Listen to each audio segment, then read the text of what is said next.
Hey guys, and welcome to the art show. I'm Simon, this is Tim. Hey. And we're back for another episode, talking about all things art.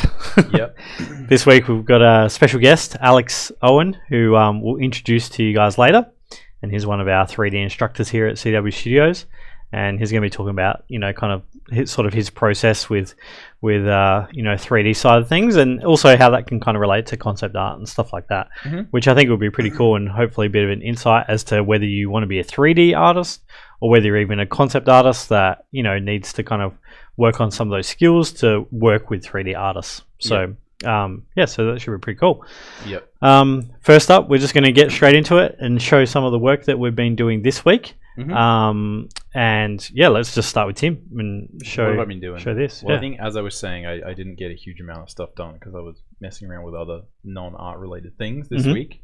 Trying to figure out how to record myself sort of drawing, which is a fairly sort of tricky task, but I did manage to do this, which is a prototype for a card game. You can probably zoom up a little bit more. I don't know how much it'll sort of take. So this is just a pencil drawing that I scanned and sort of colored.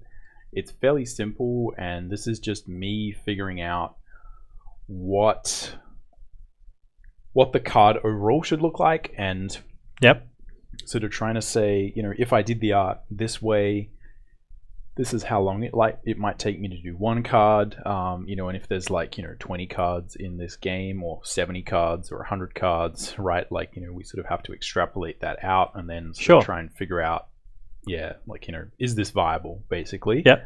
Cool. Is there enough detail in there? Is there, the right sort of feeling? And so I do a fair bit of this stuff before we actually get into production or go to Kickstart. So this is for a potential project kind of thing? Yep.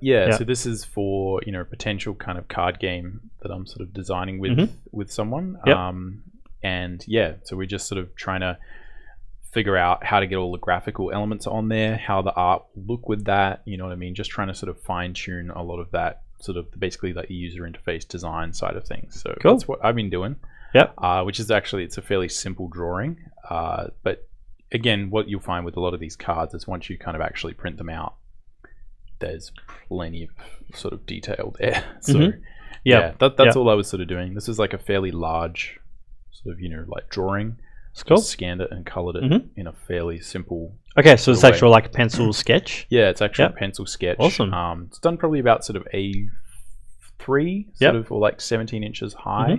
That sort of so it's pretty big sort of size. So it's actually pretty big, and just kind of doing it. It's pretty simple in terms of the stuff that I would normally do, but so no, it's cool. And are you thinking a fair bit in terms of print quality from that, well, I think it's I've purposefully been, and this is maybe a little bit, I think it could be flatter than this, and it might print better, right? But this is definitely something where if I sort of add too much sort of rendering and sort of stuff like that, it can actually impact the print quality sort of worse. So and also it's meant to have I wanted it to have a little bit of an aged look. So I'm thinking about, will this print well? Will it survive being printed by people? I don't really know how good the print quality will be. Probably pretty good, but so that's the main sort of awesome. And then we do some test prints of this and see how big is it, does it look like there's enough detail, can you read the font, do a lot of that sort of thing until because once you kind of set that thing in stone, then it's just a matter of replicating it. So you want to replicate and scale what works. Anyway, so that's what I've been doing, which is not a huge amount of time or anything like that. That's just sort of some art stuff that I was doing this week. What have you been doing? It looks cool. Well, I guess the things I've been doing a lot of stuff. I've been what have I been doing today? Creating sound effects for animatic or trying to work on that anyway. So, yep. So for like the stuff we were showing you guys last week, the Moon Singer stuff, guys, just working on some of the sound effects for that animatic. So yeah, so that's been very different. But I'm just trying to hack some stuff in because I sort of had a particular direction I thought it could be interesting to go. So just trying to do that, and then somebody else can do it properly. So just working on that, and then with some just doing some class demo kind of stuff here. So this is still your Witcher project. Yes, this is the one Witcher of your project. classes. Yep, for digital painting. Yep. And what I wanted to do with this was like I kind of had a specific goal in mind, which was trying to create something really quite epic from a very simple starting point.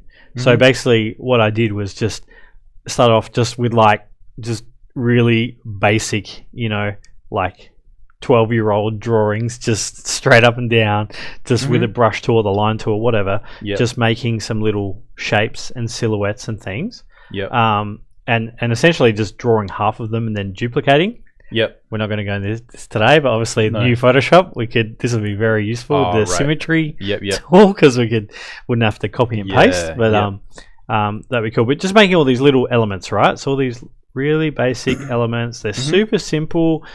Using a lot of reference though, like using the reference for because I was going to say that, architecture. They're not that simple, but they're simple in terms of the technique of doing it. Yeah, right. In terms of technique and what you're doing and the amount of effort you're putting in. Mostly what you're doing is looking at reference and looking at the reference. And then and copying the reference basically. That's right. And then the next step is kind of like kit bashing kind of this stuff together to create some semblance of a design that you kind of think might be kind of interesting.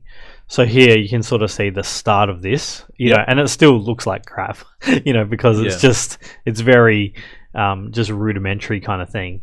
But we're starting to get like a bit of a semblance of a design here. So we're looking at lots of kind of like medieval Tudor village. I mean, it's The Witcher, so it's got to have this kind of look to it, right?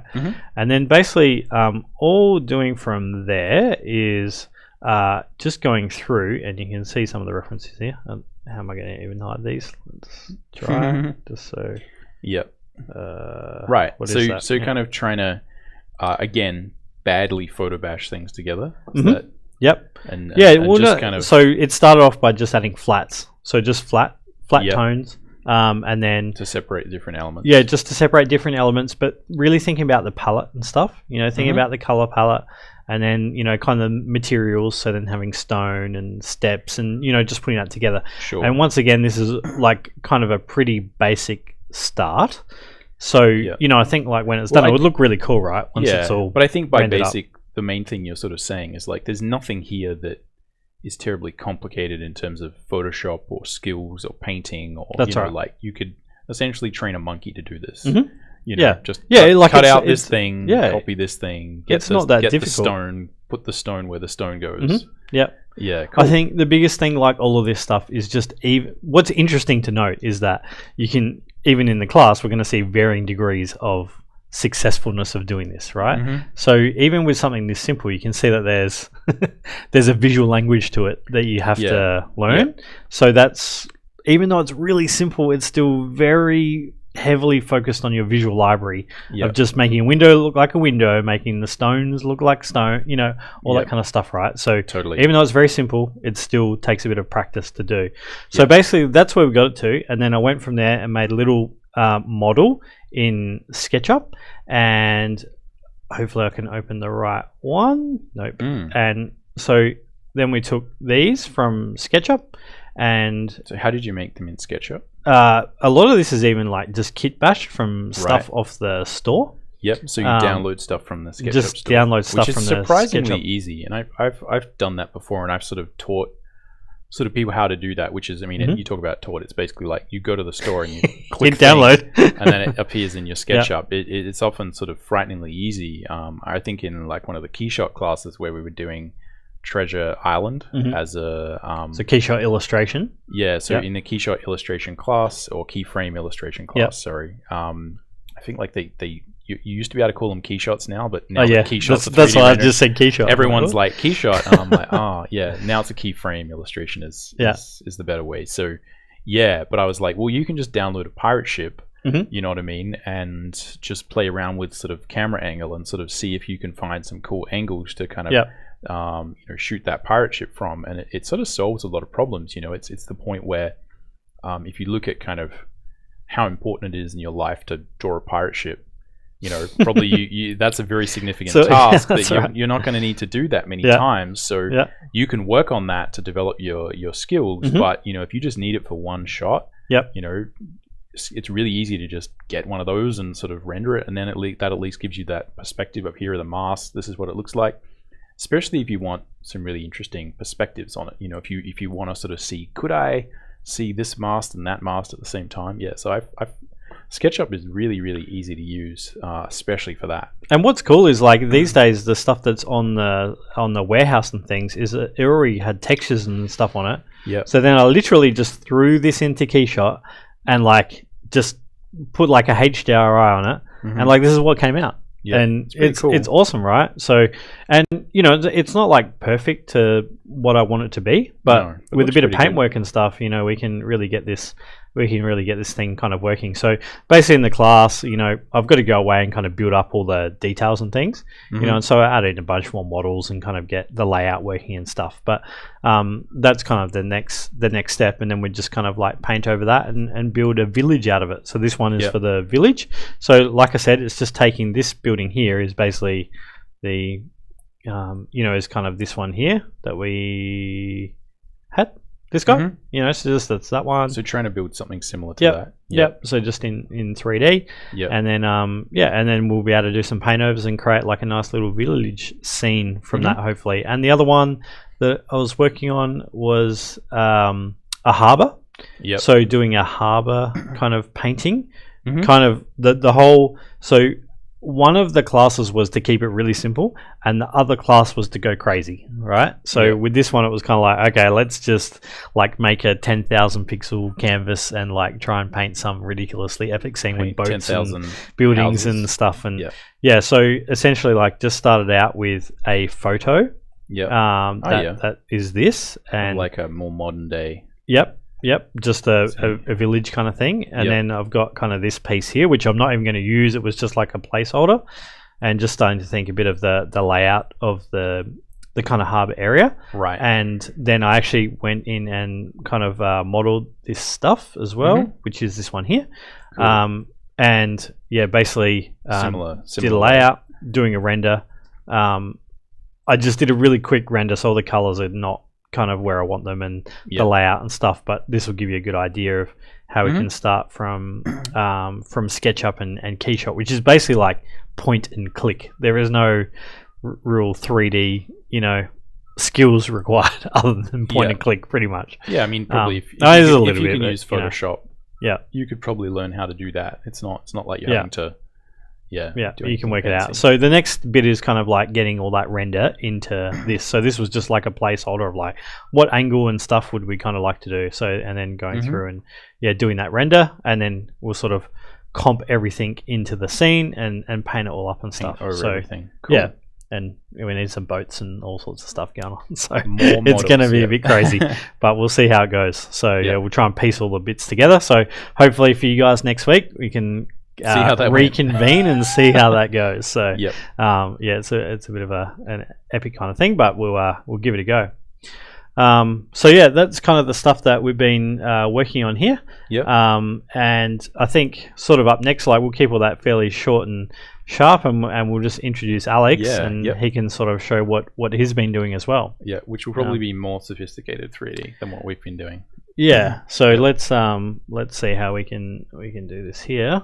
Function, mute key. There we go. Let's just drag Alex onto our screen, and hey, Alex, you're on the stream. Hey, Alex. Am I still muted? You're not muted. We can hear you now. Okay. You're live on the internet.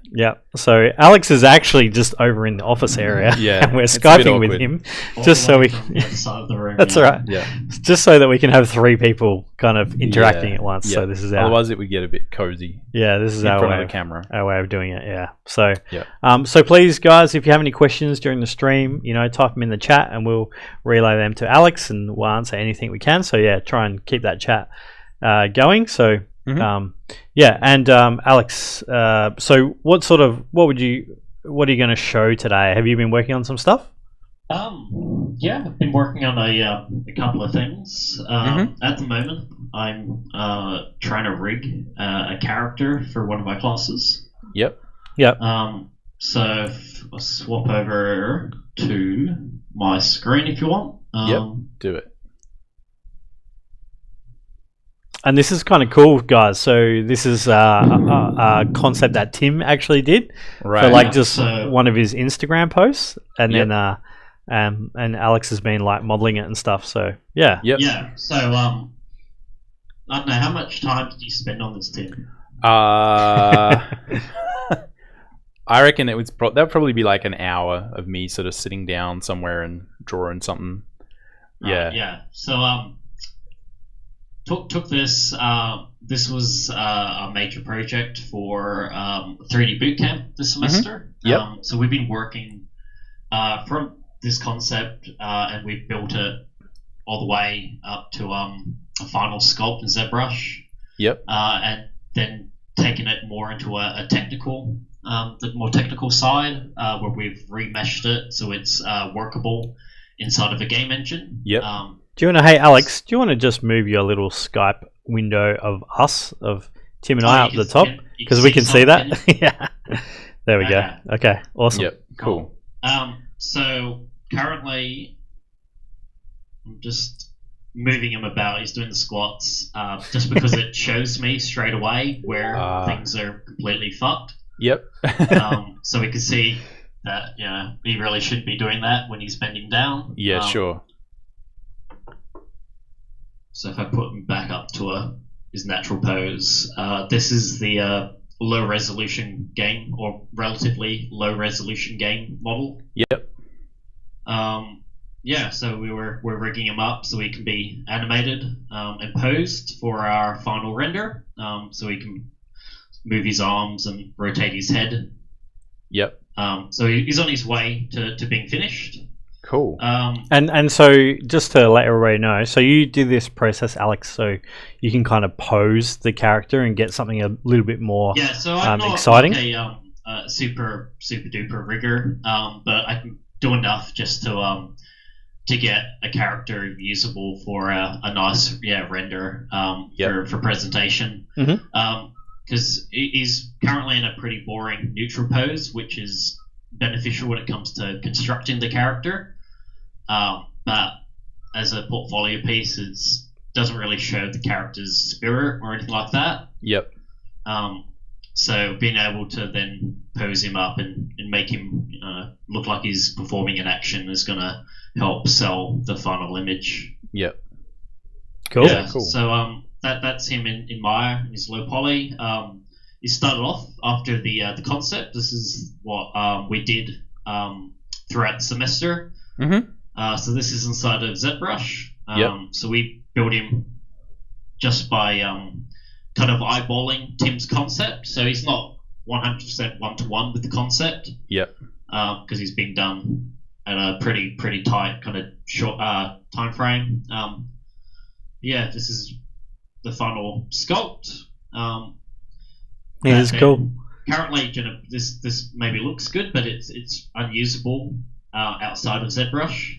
If we take a look at like his topology, he's mostly made up of a thing called Dynamesh, which cannot be animated, and it's extremely dense. Can you explain topology a little bit? So topology is just if we come back into Maya and we take a look at our character, it's just the flow of polygons, and in order to get optimal deformation within animation, you need to set up your polygon flow in a specific way. So with the arm here, you can see that at the bend of the elbow, we've got this loop running through the middle. with a continuous loop on either sides. And what that then allows us to do is when we grab our controller, it allows us to define where the bone, the digital bone, where it's being influenced, and it allows it to get a clean break. So we can bend it like a proper elbow. Yep. Without topology, that's nice and clean. We would just get like a bend that wouldn't look natural. Yep. Right. And that's a fairly significant part of like being a 3D artist for anything that's going to be animated. Like that's a serious. So if you are getting to 3D outside of just doing cool kind of digital sculpts, there's like a whole bunch of kind of technical sort of things you need to learn and understand, and good topology is one of the most important, especially when working as a character artist. Yep. Yeah. So that's the low poly. I think I just heard Zbrush crash. Oh no, it's just auto saving. Yep. And then that gets taken into we've got a program here called Substance Painter. So this is like a work in progress of the color texture that will go on top of our character. Yep. And the most interesting part about this is if we compare what we're seeing here with what we're seeing here is quite low resolution in terms of polygons on his face. Yep. But through kind of some nice texturing cheats and magic, we're able to get back this detail that we have in our high poly Zbrush sculpt, which just within a game engine especially allows us to have smooth gameplay because we're not putting as much of a strain on the system. Yep. So yeah, that's the most current thing I'm kind of working on at the moment. Yeah, cool. I've got a whole bunch of other kind of Zbrush things ready to show. Yeah. So you guys mentioned Moonsinger a little bit earlier. We've been getting a character ready as a digital print. So we've secrets, Alex. Secrets. Showing all the secrets. Sorry? All the secrets. Yeah. Oh, was that meant to just stay under our hat? I'm joking. It's fine. Okay.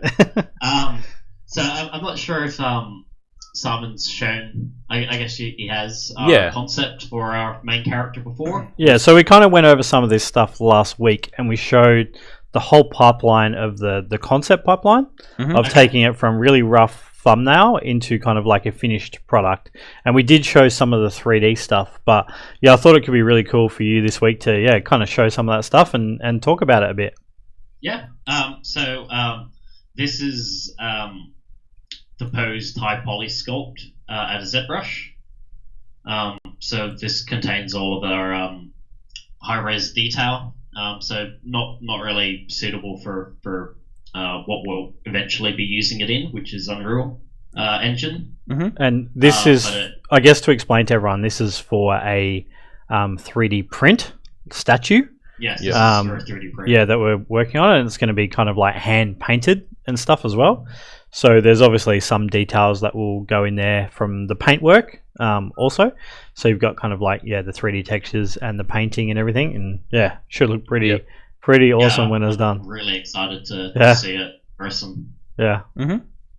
Yes. I thought I'd also show the Moonsinger model that we currently have in Unreal. Yep.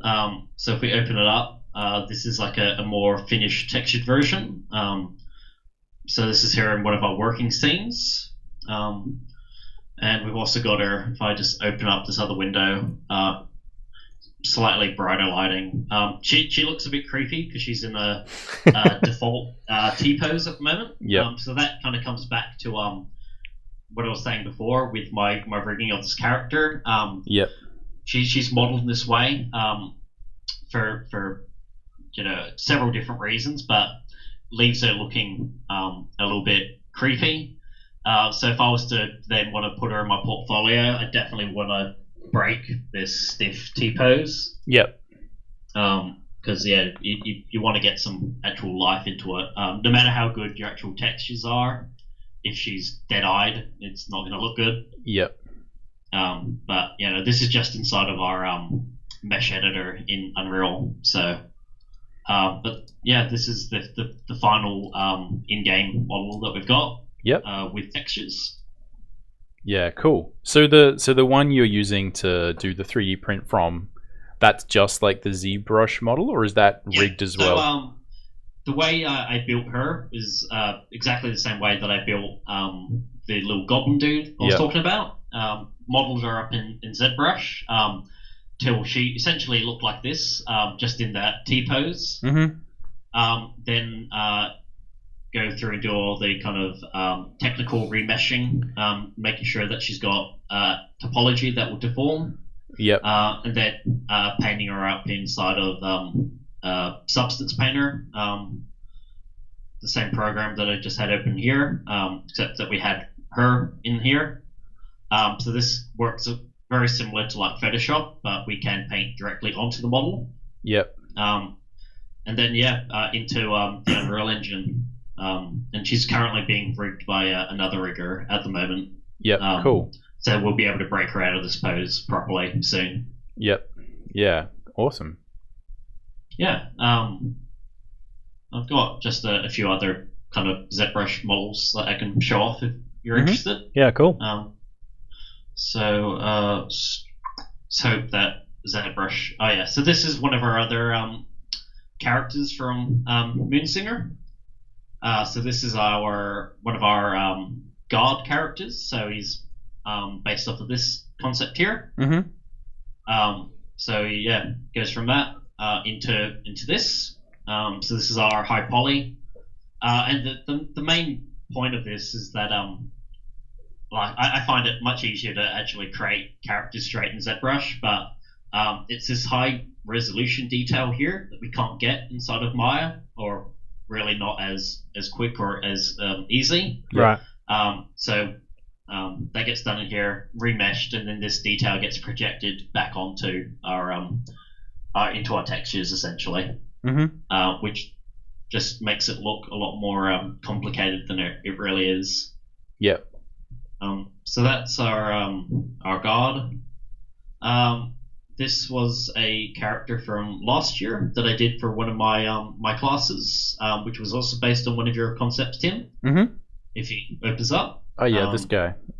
Yeah. So he's like our big, muscly, over-the-top barbarian. Screaming skulls. Yeah. So that was based off of a concept you did for one of your classes, I think, right? Yeah. Yep. Yeah. And then I took a kind of a lot of liberties with the design. It was pretty. I think it was. Twist on it. I think it was pretty rough. A client job or anything. Kind of free to do whatever. Mm-hmm. Yeah. Cool. It was awesome. Sim. Yeah. And then as just a bit of a kind of a personal project, like a lot of the stuff I've been doing has been over exaggerated, and not necessarily realistic. So I wanted to try my hand at doing like a likeness sculpt. So I became obsessed with a film last year called Death Wish 3, and specifically with the lead actor in that film. So I ended up doing a sculpt of him, and really tried to push my my detail. So this is an actor called Charles Bronson. So yeah, this is as he appears in the film Death Wish 3. Yep. So just really tried to work in a lot of finer detail, pores and stuff like that. Yep. That looks cool. Using That's awesome. a thing inside of Zbrush called Dynamesh, which is a system that allows you to do hair essentially. So it doesn't look overly great as it is, because this is just kind of like a preview of that hair. But if we run it through the renderer inside of Zbrush, it will convert it once that actually goes through, and it looks pretty snazzy, I think. Yeah, Yeah, it's awesome. We've got lots of detail in there. It's really cool. Yeah, I've not really done much to this kind of resolution before, so it was a lot of fun giving it a go. And he's a person with a lot of interesting features to him. Like I showed a friend of mine the sculpt, and he commented on this kind of scarring. But especially later in his life, he did have this kind of stuff going on, which I thought was, quite interesting to do. Yeah. And I'm sure like when you put like an actual skin texture over that stuff, it would kind of I'd like to actually, make a bit more sense. Texture more properly, and add some actual color. So that so once that actually renders, cool. it looks pretty cool. So that was kind of like a bit of a learning project, that one. And did that just start as like a sphere? Yeah. When I work in ZBrush, I typically do just start with a polysphere. So we've got like a geometric sphere here, and we can just start, once I've converted that into a mesh, start to push and pull it. And ZBrush has this really cool feature that came out maybe like 5 years ago, called Dynamesh, and it allows you to essentially, like as you can see here, I've kind of, by stretching this out this far, I've made this sphere not really suitable for sculpting on. It won't really allow me to add in more detail there, but with Dynamesh, it allows me to continuously, it's meant to essentially mimic the way that clay works in real life. If you pull out clay, the density of that clay up here is the same as the rest of the clay. So it's just like a digital version of that. So once I've converted it to Dynamesh, I'm able then to continue adding in detail. And essentially started off with a sphere, and I'm able to basically pull out arms and legs out of that sphere. And with Dynamesh, I can just keep increasing the complexity until it ends up as a full-featured human figure. Just basically keep adding detail. You just keep pulling shapes out. And like that, like Dynamesh fairly significantly changed everyone's sort of process. I mean, that was because I'm not a 3D artist by any means, but I mean, I remember, I think like when I first started, like I got a job in games in like sort of 2001, and so I was using like sort of 3D Studio Max like 2.5 and 3, and it was like completely different sort of way you would go about things. Like Dynamesh really made it super artist friendly. Dynamesh basically, you don't need to have very much or at all really any traditional kind of 3D knowledge. The way it used to work when I first learned, it made it like it's a very big kind of hurdle for new people to get into. Was that like essentially either you had to kind of like brute force your way through it. Like one way to try and get this up here to work again is to add more resolution. Which has it's like, as you see, that is now kind of usable. The downside is that everything else has become much higher unnecessarily, and that becomes kind of tricky then to work with that. Or the more kind of accepted way of working was to create a thing called a base mesh, which is essentially not as complex as this, but was a mesh that had topology that would allow it to then subdivide in a way that would allow you to add detail where you wanted it. So you kind of had to plan ahead and sort of think. You had to really think. Where am I going to need detail? It didn't allow you to explore your ideas as freely, because if you then made any major design changes to your base mesh, and you pushed it too far, you'd then kind of have to go back and rework the base mesh to allow those changes. And it also just meant like spending more time in Maya doing kind of the boring aspect of to a lot of people, and including me. I hated that. I just wanted to always just wanted to get in and start pushing shapes around. And Zbrush did that. I would hate to be teaching Zbrush to complete novices today if it was still working in that old traditional workflow. Yep. Because it ends up being a couple of weeks of teaching people things that they maybe don't even want to know, you know? Yep. Well, in these days, you just click one button and it's kind of done. Well, yeah, now I can just be like, here's your lump of clay. Let's try and make this into a face, you know, and students can straight away see the fun in it. It's like playing, I guess, with like, Play-Doh, like being a kid again, you know, just kind of seeing what you can push and pull and what you can make. And then that technical stuff can come later. Art now, all that technical stuff at another point. Yeah. And I certainly prefer it that way. Yep. No, it's really cool. And do you have to like? I'm guessing there's still some limitations, and you still need to kind of plan your model a little bit and stuff like that. I mean, it's always good to have a plan, but I can't break this now.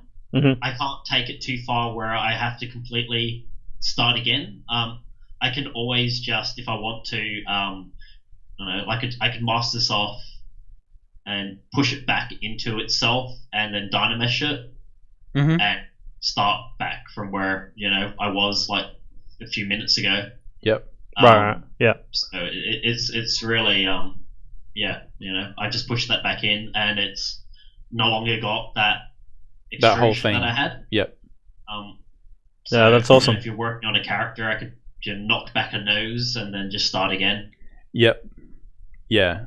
And it like when did you start using ZBrush? Like when? I started 2007, I think.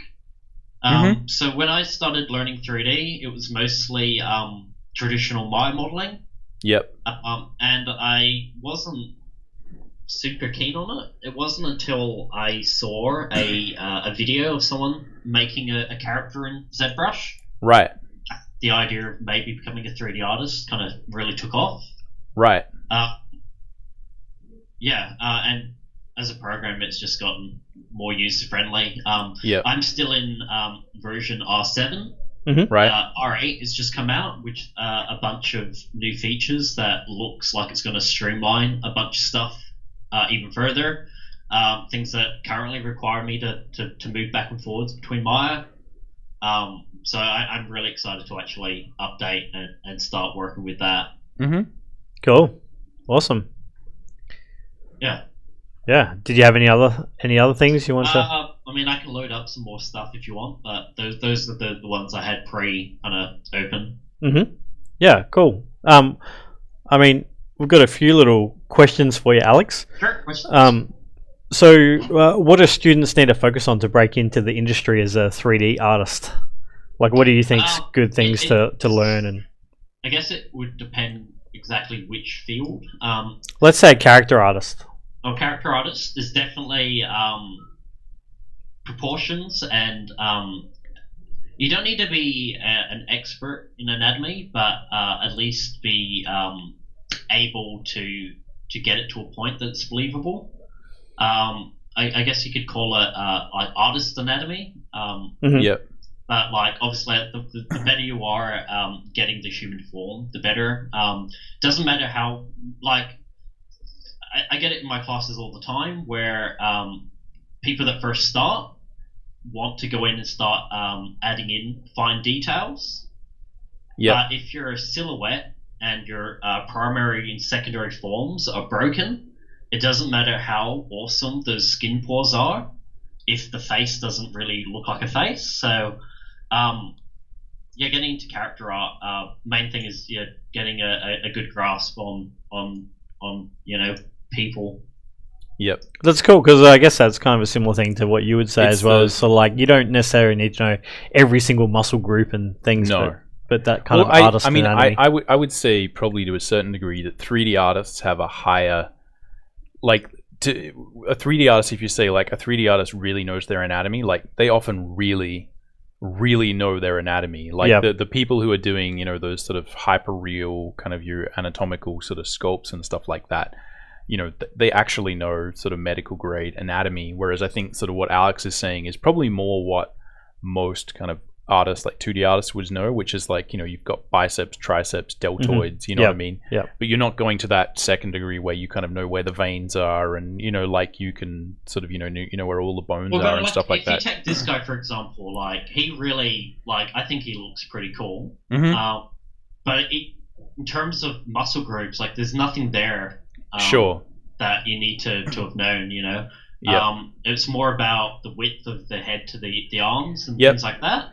This guy's stylized, so his proportions are pushed, but they're pushed with an understanding of how, you know, they should look in relation to everything else. Yep. So that's what is more important. Unless you're being, you know, or you want to do something crazily ripped or realistic. You know, as long as it reads correctly. You know, and it also does depend on the character you're doing. The average person isn't going to be, you know, rippling with muscle. So as long as the arm has, you know, the shapes that it needs to have, you can kind of be alright. Yep. Yeah. Cool. Yeah. I mean, the more the better, obviously, because then you can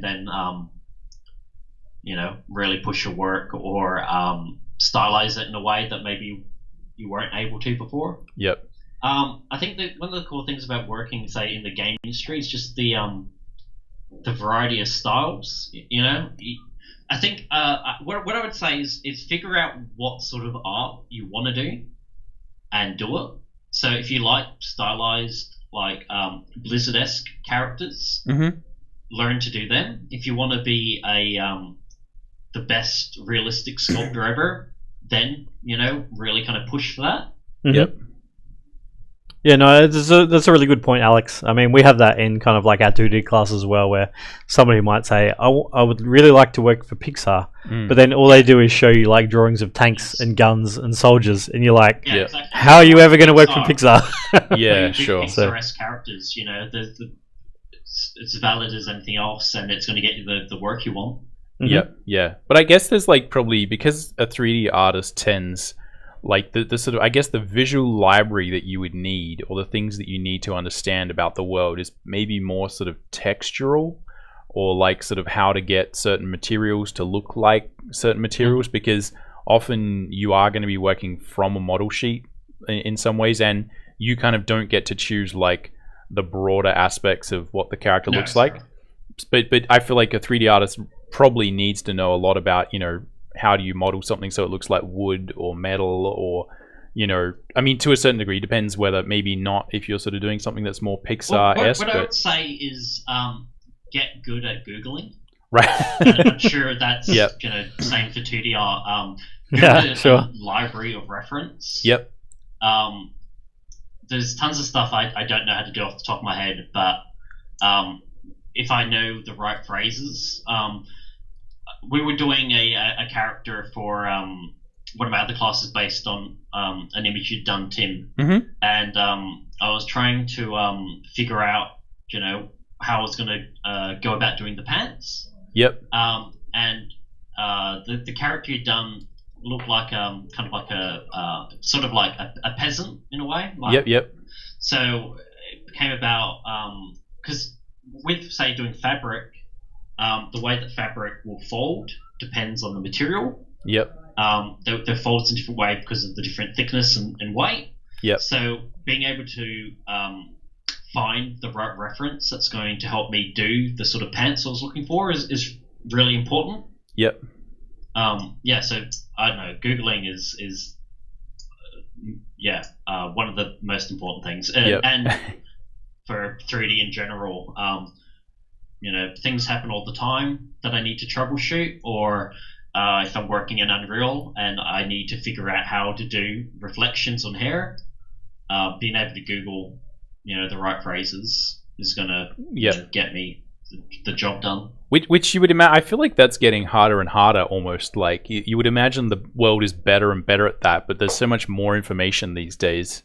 And there's so many, I feel like, weird tutorials are out there where someone's like, this is how you do it. It can be sort of tricky to figure out how to find that stuff out these days. It is just about phrasing things correctly. I honestly, I think it's probably the opposite. I remember when I first started being able to not find any information about certain things. Yep.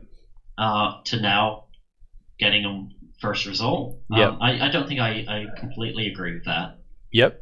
So it's mostly about like figuring out what to type in the search box, and that. I think so. Yeah. Yep. It's just learning the right kind of language to use. Mm-hmm. So life skills as an artist, learning how to use Google. Yeah. Well, like it's actually the amount of people that I meet that don't know how to solve a problem by Googling it is kind of amazing. Yeah. Considering that we've grown up, or people have grown up in the Google generation. Yep. Yeah, totally. Yeah, no, I think that's a really good point. And we've got another question, Alex. Do you have like a favorite example of 3D in a recent TV or film? Anyone you can think of that's sort of leading the way with stuff that you like? Oh, in terms of art style? Yeah, well, that or kind of techie sort of stuff, I guess. Okay, well, I guess in terms of like tech, Oat Studios is doing some really, really cool stuff. Mm-hmm. So that's his name escapes me at the moment. Neil Blomkamp, the director of Elysium and District 9. Neil Blomkamp. Yep. Yeah, so Oat Studios, his little studio. They're doing a bunch of really cool kind of shorts. Mm-hmm. And I think what I kind of like about what they're doing is that they have a bit of variety in their stuff. So they've done like some real hyper realistic creepy stuff, but they've recently did an animation inside of Unity, which was pretty impressive, showing off just kind of what you can do with a real-time renderer. Yep. So they're doing some really cool stuff. I am currently super into Overwatch. Mm-hmm. And just from like a stylized 3D perspective, I really like the way that game looks. Yep. I mean, I've always been a bit of a Blizzard person, but I really like their maybe not necessarily the character designs themselves, but the way that they've been achieved in 3D. I think. Yep. I really like. Yeah. Well, I remember people were posting those models on ArtStation, and all the 3D artists were kind of drooling over how what's good about them is how they're simple yet really complex. Mm-hmm. You know, like they're not full of detail, but a novice wouldn't be able to do it. Yep, sure. Yep. Yeah, I think that shows in their kind of like short films and all that kind of stuff that they've been doing. Is like, yeah, they look really nice. Yeah. And the style looks great. You know, it's like a pushed kind of stylized, but also has that sense of realism to it. It's pretty cool. Yeah. So, yeah, that's. I mean, I think, also they somehow managed to like if you look at the characters, like they're quite a diverse cast. Yet they all come together quite well. Yep. Yeah. And I think that's just about the art direction of that game. Mm-hmm. Yep. Yeah. Cool. And what? Some other questions are, what are some types of things that students should have in their portfolio? Is there any things? Say, if you're going to be a character artist, like what do you think would be good? So, a character artist. Do you want to just go back to Maya as well on your screen? Oh, sorry, I was on my Facebook. Yeah. I forgot I was yeah streaming. Sorry. You can switch back to your face if you want, and then we can just go between faces. Yeah. All right. Yep. If you're sort of finished showing stuff. Yep. Cool. Yeah. What are some good things for student portfolios? If for portfolios to get into study or for work? No, for work. For work? Well, like for character artists, it kind of does go a little bit against what I said before about doing what you like, but a good kind of diverse, I guess, cast of characters is a good idea. So, if you have a bust of a head, don't just keep having busts. have or at least try and show that you can work in multiple styles. Yep. Complete characters is also good. Mm-hmm. So a character that's been taken from Zbrush all the way into a remeshed textured model. Yep. Yeah, just things like that. You don't need like hundreds. Like I think sometimes people think you need like a massive portfolio, but if you've got 4 distinct but really strong pieces in your portfolio, that shows that you have the ability to work on a range of styles and of characters. So Yep. definitely multiple examples of things, male and female. Yep. And then it's important that you can show that you understand proportion and anatomy, and also I guess how to break those things into a stylized way. Yep. Yeah, cool. And what about do you need to kind of show a range of like hard surface and organic stuff? Like, is that generally important? Yeah, I think like generally,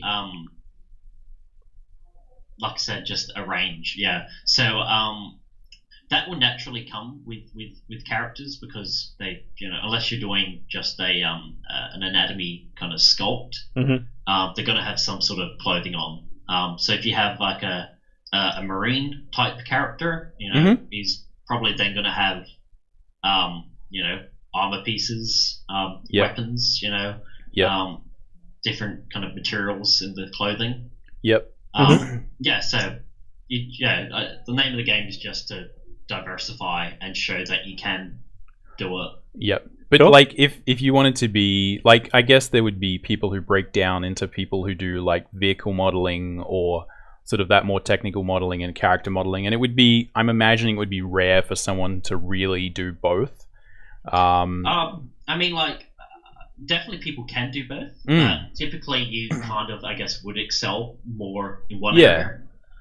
So, like, I have kind of focused more on characters in my time. Yep. I know the process of building, like a tank.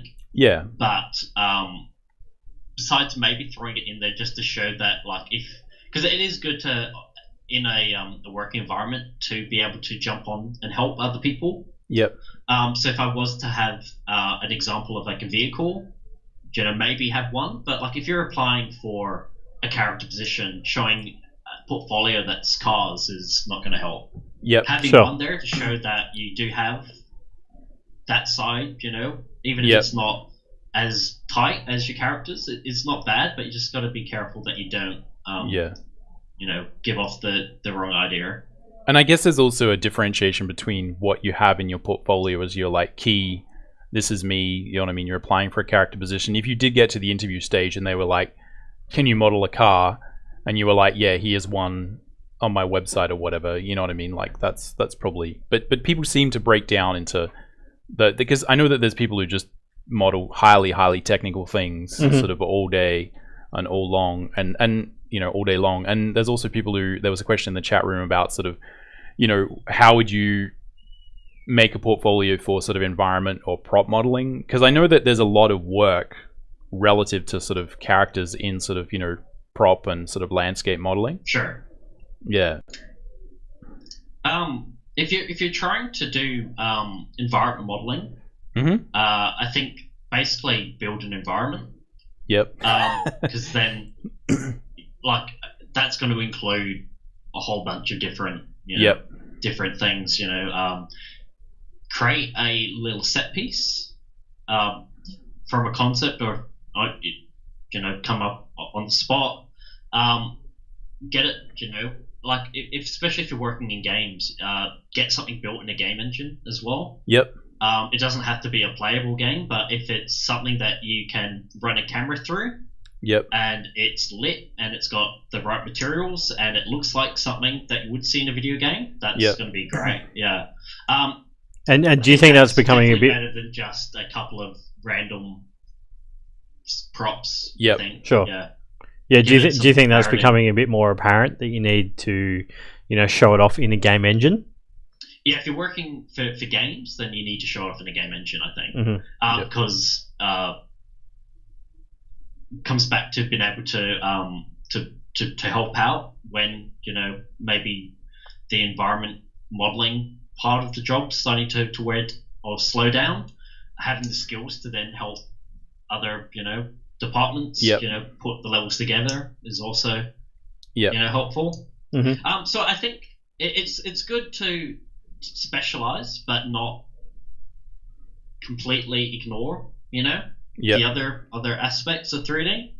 Having a generalized knowledge is always going to be helpful, but don't, I guess at the same time, like you don't want to be a one of those master of none type of people. Don't want to be completely incapable of doing other things. So you need like a special superpower, but you kind of So you need your main skill, and then you need your secondary skill. Just like general knowledge of 3D. Like if someone said, "Can you model this crate?" that you could like do an okay job and can do it, or if you need to, I don't know, just general kind of maintenance and stuff. Because I know that people talk a lot about sort of creating like a shippable asset, you know what I mean, like getting to the point where in your portfolio that someone can see that you're creating an asset that literally could be shipped on, like in a game, and that no one would need to kind of fix it or do anything else. The worst thing you can do is hand off something that then someone else has to fix for you. Because not only are you slowing the production down, you're also upsetting your colleagues. And so I think especially with character modeling, knowing how to even if you want to just be the greatest sculptor, knowing how to then also make that production ready is also super important. Yeah, and I think it's really cool, like obviously myself knowing the process of getting things into game engine and stuff like that. If you can do that, it shows a level of like almost what you're talking about, because these days getting something into UE4 or Unity requires a lot of those like tools and techniques to actually get it looking decent in engine. But right? It's also very easy. So the question is like, why aren't you putting it in game to check how it works? You know what I mean? It's easier than it's ever been. A lot of game engines now, it's one file exported out of Maya. Like they've all kind of adopted this one file type. And it comes out of Maya into the game engine. So if you might as well. Because I remember like when I was sort of applying for like video game jobs ages and ages and ages ago, and I know I keep talking about nostalgic stuff, but this is the only thing I know about 3D. But yeah, it was like I would say most games were made with custom game engines then, in like sort of 2000s and pre-2000, and like there was Unreal Engine and Doom, and you could kind of license them, but it was a lot harder. Like you could make mods for Doom, but it wasn't like it is now where you can just download Unity or Unreal and kind of just make your own game. Like that's sort of it's not super recent, but like that's something that it's like, why wouldn't you, if you want to be a 3D artist and make a game, like why aren't you putting your stuff in Unreal and walking around it and being like, that's cool? It's never been easier to actually make a game. And the engines are AAA and they're free. To use, so only I mean, there are still custom game engines out there. But a lot of even AAA studios are just licensing Unreal. So if you can just jump straight into that, it's gonna be great. That's cool. All right, and we've got another question. So when you start modeling, what are the key things you're looking for from a piece of concept art? Do you have, because I guess we've got a bit of a 2D focus here on the stream of people that are watching. So, do you have any advice of like what you would like to see in concept art that helps you? The thing that annoys me more than anything when working from a concept is just a generalized idea. Because you can get away with that when doing 2D, just kind of like, this shadow kind of indicates something's on his belt. But as a 3D modeler, I need to actually make that thing. So if you don't give me the information, I mean, obviously, like it's good to be able to kind of work through those problems as a modeler. Mhm. But especially when I'm being told here's the concept and work from it, having things be very clear as to what they are and what material they're made from, Yep. really, makes my life a lot easier. Mm-hmm. Yep. So that would be my main thing is tell me what it's meant to be, you know. Yep. Like we can see here with one of the concepts that we've got, you know, they've kind of indicated that these shoulders. Maybe just share your know? screen again. Oh, yeah, of course. That's all right. Hold on. It's the plus button. Yeah. For some reason, it's the plus button. Microsoft just like plus equals. Yeah. So can you see that? Yep. Yep. Yeah. So like, in this concept, you know, I've been shown that these shoulders, you know, this is what that real life equivalent is kind of meant to be. Yep. Mm-hmm. You know, it's maybe not the most helpful in terms of these sort of images I've been given. Yep. But that sort of thing is also helpful. Sometimes, you know, little material swatches as well that kind of tell me what, you know, like say this is something here. Like I have no idea what that is. Yep. You know, it looks cool. It looks like he's got a thing there. Can you maybe zoom up a little bit? If I had to model that, I have no idea what to do there. Yeah. Yep. I guess it's some sort of hammer, maybe, just because I'm going off of what this is here. Yep. Yeah. So, you know, don't do that if you're being paid to hand it off to a modeler. Yep. Yeah. Because what's really interesting is like that you know the concept looks really cool and it looks pretty refined. Here, it's like if I'm just looking at this as a 2D image, I'm not, because I guess the attention is being drawn elsewhere. Yeah. And I'm getting a generalized idea that it's something related to him being a god. Yep. But yeah, when it has to then be, you know, finished and made. Yep. And I'm trying to put it on there. Yeah, that just doesn't help at all. You know? Yeah. It's too blurry oblongs that I can see. Yeah, and I think that's why I feel it's important to talk to concept artists, like people who are starting out, about the difference between like sort of initial concept art and then sort of production concept art, where it's sort of like you're sort of actually making as like a general idea of what maybe the character could be. That's fine. Yeah, but what you need is like as much detail as possible, and that's where I often find that like people, for instance, underestimate the power of line art, because it's so easy with line art to kind of actually draw a thing and say like this is what this thing is, you know, and it often doesn't look as cool, but it's often like you almost don't want as much lighting and fanciness and sort of like shininess. You just want to actually see like what is that thing. If your rendering makes it hard for me to pick out what I'm meant to be doing, you're not actually helping. Yep. Mm-hmm. Yep. Yeah. Yep. No, it's cool. I think it's one of the lessons that pretty much everybody learns when you first get a job and get out of uni and all that sort of stuff, is like, oh, actually this is like I'm not actually helping here. And I need to just like like make things clear and stuff, and like, I've got to make this as epic as possible. Mm-hmm. Yep. Whereas that's not what you're trying to do. You're trying to communicate an idea to someone. Yep. And you got to speak in plain English, I guess. Yeah. You know, through drawing. Yeah. Yep. Mm-hmm. Well, I mean, it's interesting because we were like in my character design 2 class, we're doing like a model sheet as the major project. So it's sort of interesting because I've been talking to students about this, and I think it is really hard to communicate to people what's going on, and that's why it's good people now. Everyone's doing a bit of 3D. You know what I mean? Like the 3D people do some 2D, and the 2D people do some 3D, because it really gives you a feeling for like, oh my god, like I have no idea what to model. You know what I mean? It's sort of, you realize how much information you need to kind of actually just relax and kind of focus on, again, because you've got to think about topology, you know, like technical limitations, how much detail you can put in, you know, like what this is going to look like once you put shaders on it and all that stuff. You don't have time to be then thinking like, what is this? You know, it's like too many questions at once. Yeah.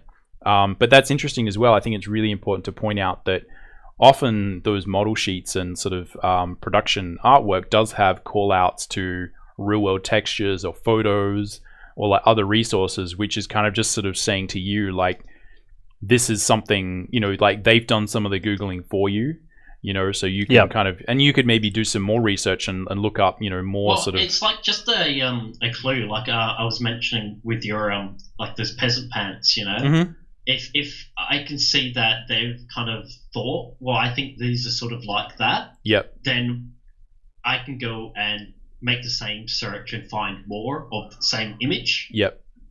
Yeah. Yep. Yeah, and I think one of the things that, you know, like during our production we think works really well is just that, is going onto Google, finding references of those materials, which Alex, you've had the guys get for you on many occasions, right? Yeah. It's like, you know, is this sash, what is it? And you actually find the reference. And then what's really cool about that is then it informs your drawing and your design as well. Yeah. Because you're like, oh, actually, I should probably draw that like this, not like how I should have done that before. Yeah. You know what I mean? And done that. And I guess it's like, it's also different because, like, again, like when you guys are working like in the studio together, you're all in a very small sort of workplace. Mm-hmm. I think one of the reasons that also, you know, you see these larger model sheets, these more complicated things, is that often you don't get the opportunity to sort of say, oh yeah, hey, what the fuck is this, right? It's like you're, you know, maybe, because I know like with modern sort of game development, it can be that a lot of modeling and concept art is outsourced, you know, and I've been in situations where I think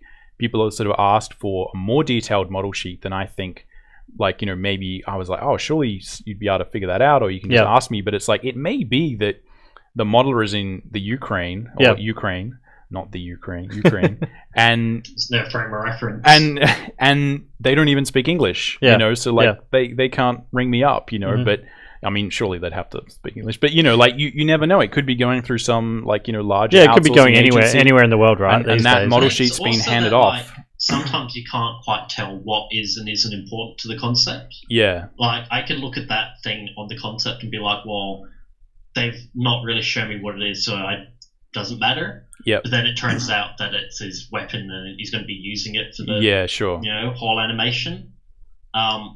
So yeah. Mm-hmm. Yeah. No, so it's cool. It's like them. I guess what I'm saying is there may be some situations where, depending on the work environment, you may be doing one thing. Depending on the work environment, you may be doing something else.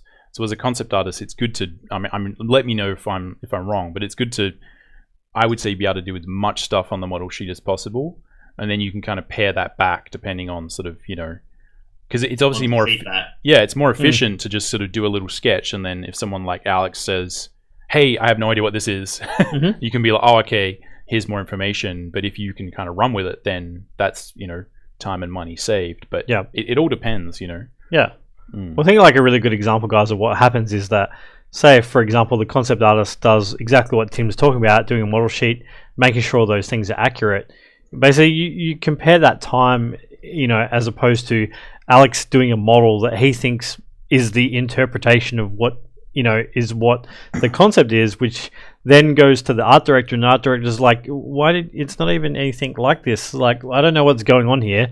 And then you have to go back to the concept artist and go, can you now do a drawing of this thing? Yep. And then that's got to go back to the modeler, and you know, and then he's going to like kind of interpret it again, and then you can see how this process is getting longer and longer and longer. So one thing just to keep in mind is that you can sometimes go the opposite way. Because I have been handed information that's just like too much and too like right yeah, like if you are doing a belt, you don't need to show me every single little bit of detail on that belt. Like I have been handed in the past concept that calls out stuff that was super obvious. I guess it is kind of tricky, I guess, to just find the balance. I think it's just, you know, think of it. I think you just got to maybe try and put yourself in the position of someone else, and just think like, is this clear? Would I, like, a belt is a belt, you know, unless there's something really, really unique about it. You can probably skimp on that detail, but then don't skimp on the detail on the made up mace. You know? Yeah, there's something that's more unique that needs. Well, I mean, I think this is. I mean, I find this sort of this topic interesting because this was something I was literally talking about this morning with some students, because I was kind of like, I said to people, we need, like, for this model sheet was a fairly extensive model sheet, and again, I'd be keen to see like what you think, Alex, about whether it's overkill or not. But I was sort of like front and rear 3/4 in color, and then like a line, just black and white line orthographic, which can be simpler.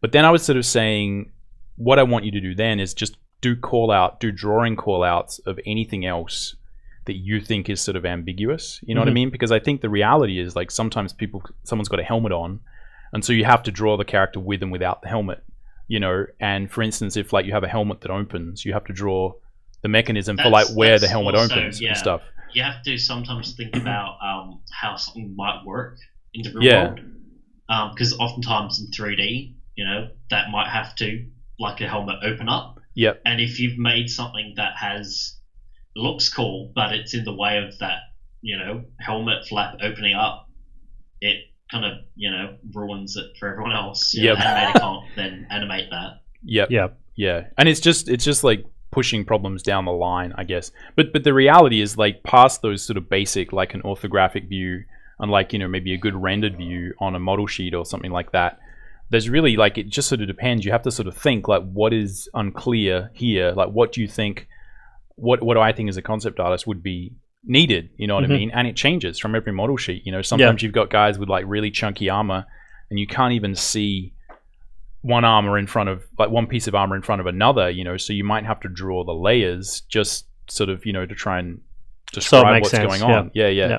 Whereas other times, you know, maybe with the elf character you had, like, there's nothing really overlapping anything else, but you know, you might draw characters with or without a cape, maybe, you know, so you can do the back, you know. I don't know, there's stuff, but you have to sort of use your instinct, right? Like, is this clear? Yeah, which is tricky, but yeah, there's no right or wrong answer. You kind of have to use instinct. And I think it's also maybe being familiar with the project that you're on, knowing when, like, you know, having a cool armor piece that doesn't work but looks cool, that's great. I'm all for, you know, using your imagination over practicality, except when, you know, then the character does have to actually open up their helmet. So being aware, I guess, of what's actually happening further on, like Tim said, down the line, you know, what is the purpose of this item? Is it just to look cool? Or is it got a functional purpose? Yeah, and is one other thing that I've got a question for Alex is, like, do you have any, like, say if you're modeling up a character or whatever, do you have any sort of like pieces of concept art that you look at to work from or something? Like if you were just doing like a personal piece, you know, like what sort of things that you would find inspiring, I guess, to start a model from? For me, it's usually just about loading up lots of reference of materials that I think I'm going to need. And like because I'm not a super strong conceptor, but like, yeah, it's usually just about finding photographic reference of things. Brian Wernier, when he was over, and he was talking about designing creatures, you know, he goes through and looks at, you know, references of underwater deep sea creatures, lizards, and he looks at the, you know, the cool elements that a creature has, and then I guess you can start to just kind of pick the certain elements from, you know, there's different creatures and photos, and you can kind of start to mush them together and maybe think about it a little bit further about, well, why does he need a spike in his head? Well, it's because that's how he fights, you know. So that tends to be what I do.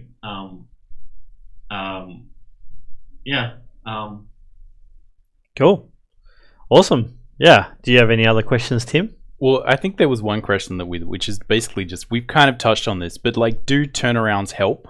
Like as a 3D artist, like, do you have? Because I can imagine there would be points at which, like, you know, it's sort of frustrating to have that stuff sort of nailed down, and it's kind of fun to try and figure it out. But yeah, is that something that's like? I think they were, especially front, side, and back views, were more important when characters would be being done inside of Maya. Right. Because you're often trying to align from front, side, and back views within an orthographic camera. Now that I've moved more into doing stuff straight to Zbrush, I am quite happy to work from a 3/4 view. As long as there are no major details that are being hidden from me. Yep. So if we go back to like that example of our that guard. Mm-hmm.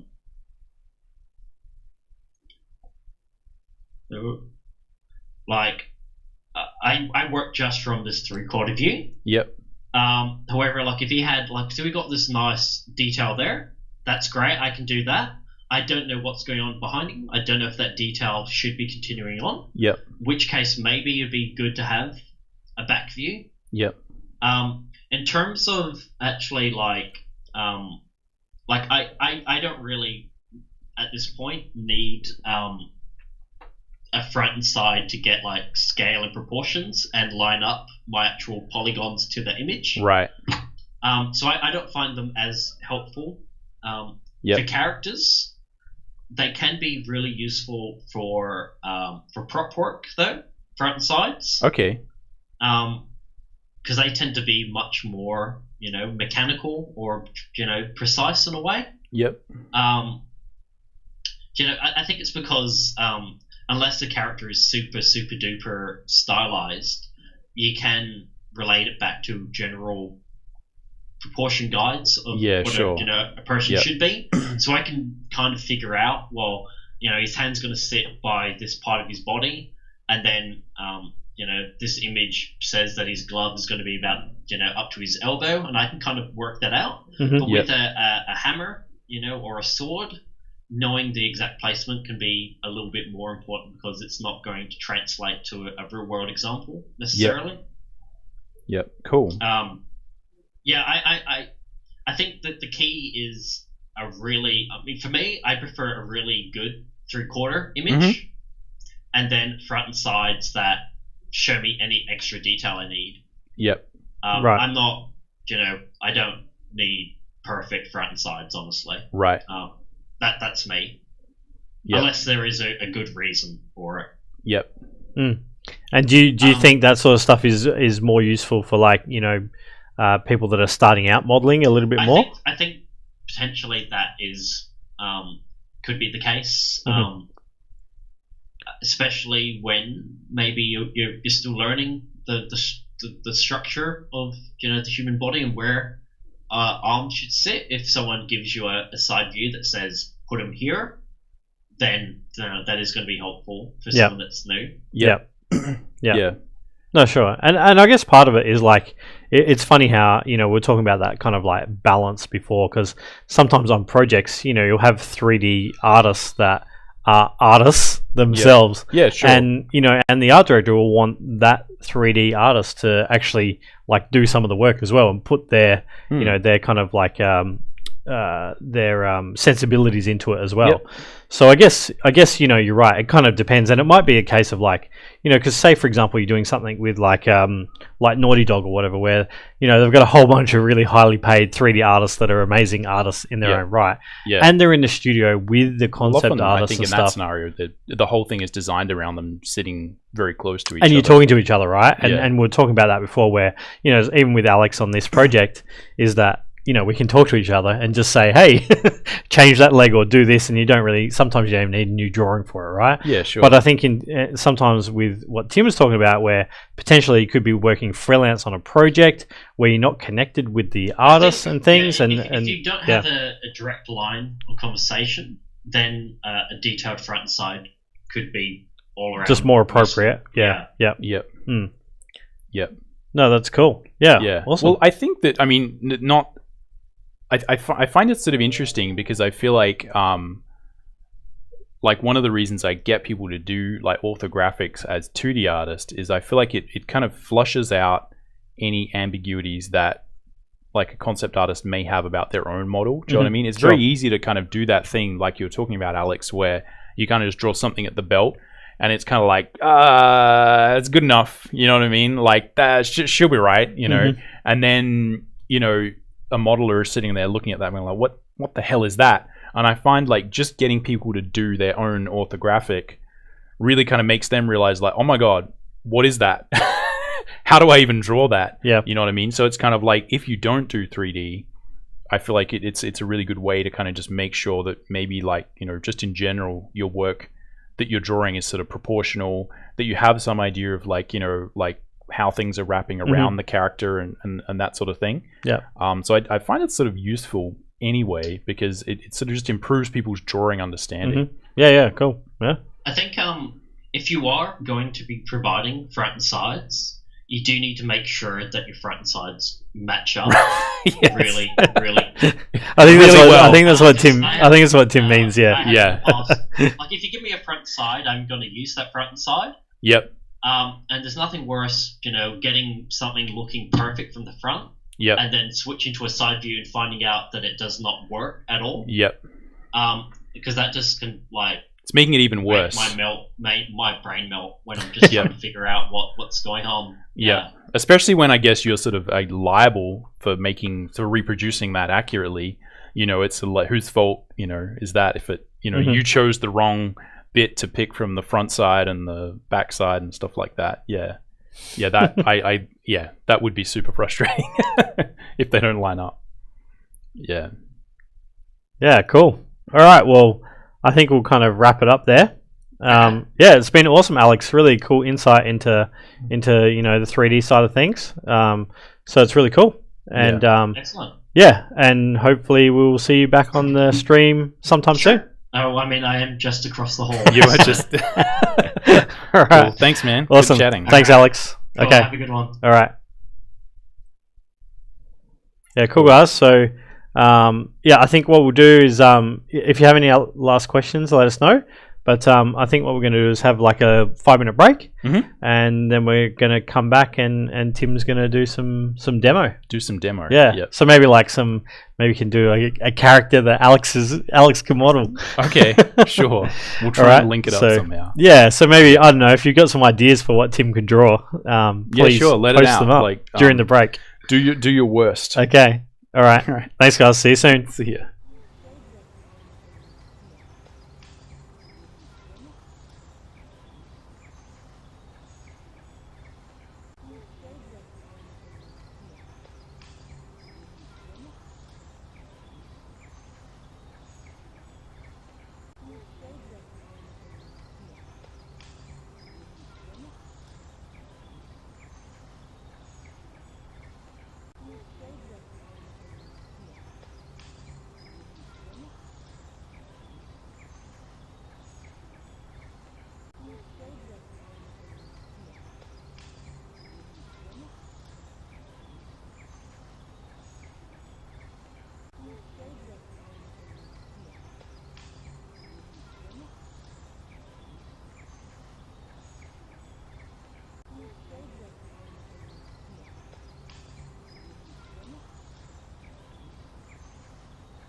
All right, guys, we're back, and we're going to do a bit of a demo here. Well, Tim's going to do a demo, and I'm just going to You're going to chat talk. and hassle him. Hassle into me. Yep. making something good. Yeah. So Going to do all the important work. yeah. Yeah. So there's a few people chiming in that we should do like a D&D kind of creature, or monster or something. So let's should we go on that? You can go on vibe? that. Yeah. Yeah? What are you thinking? You want to do something sort of relatively humanoid, or you want to go crazy? Yeah.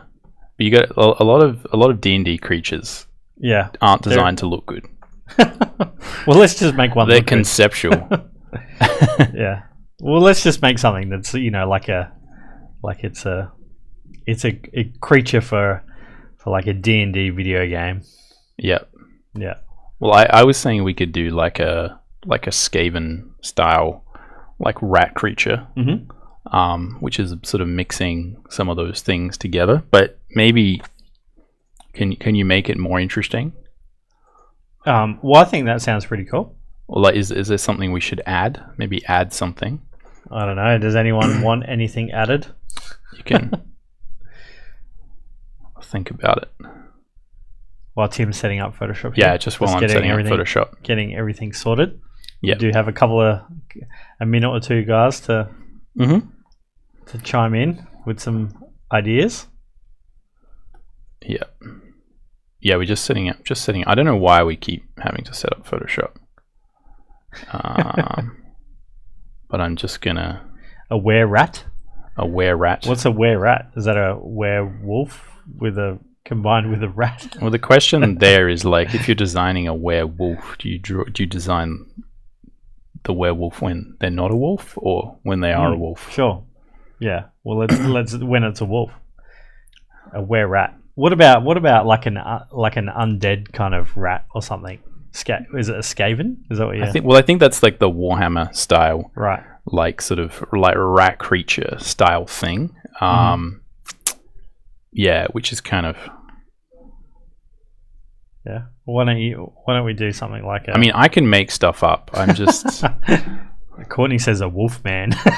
Yeah. Brian's always going on about the wolf man. The wolf man. Yeah, in class. Yeah. It's not the greatest design ever. Yeah. Go on, do a Skaven. We're getting... Okay. Yeah.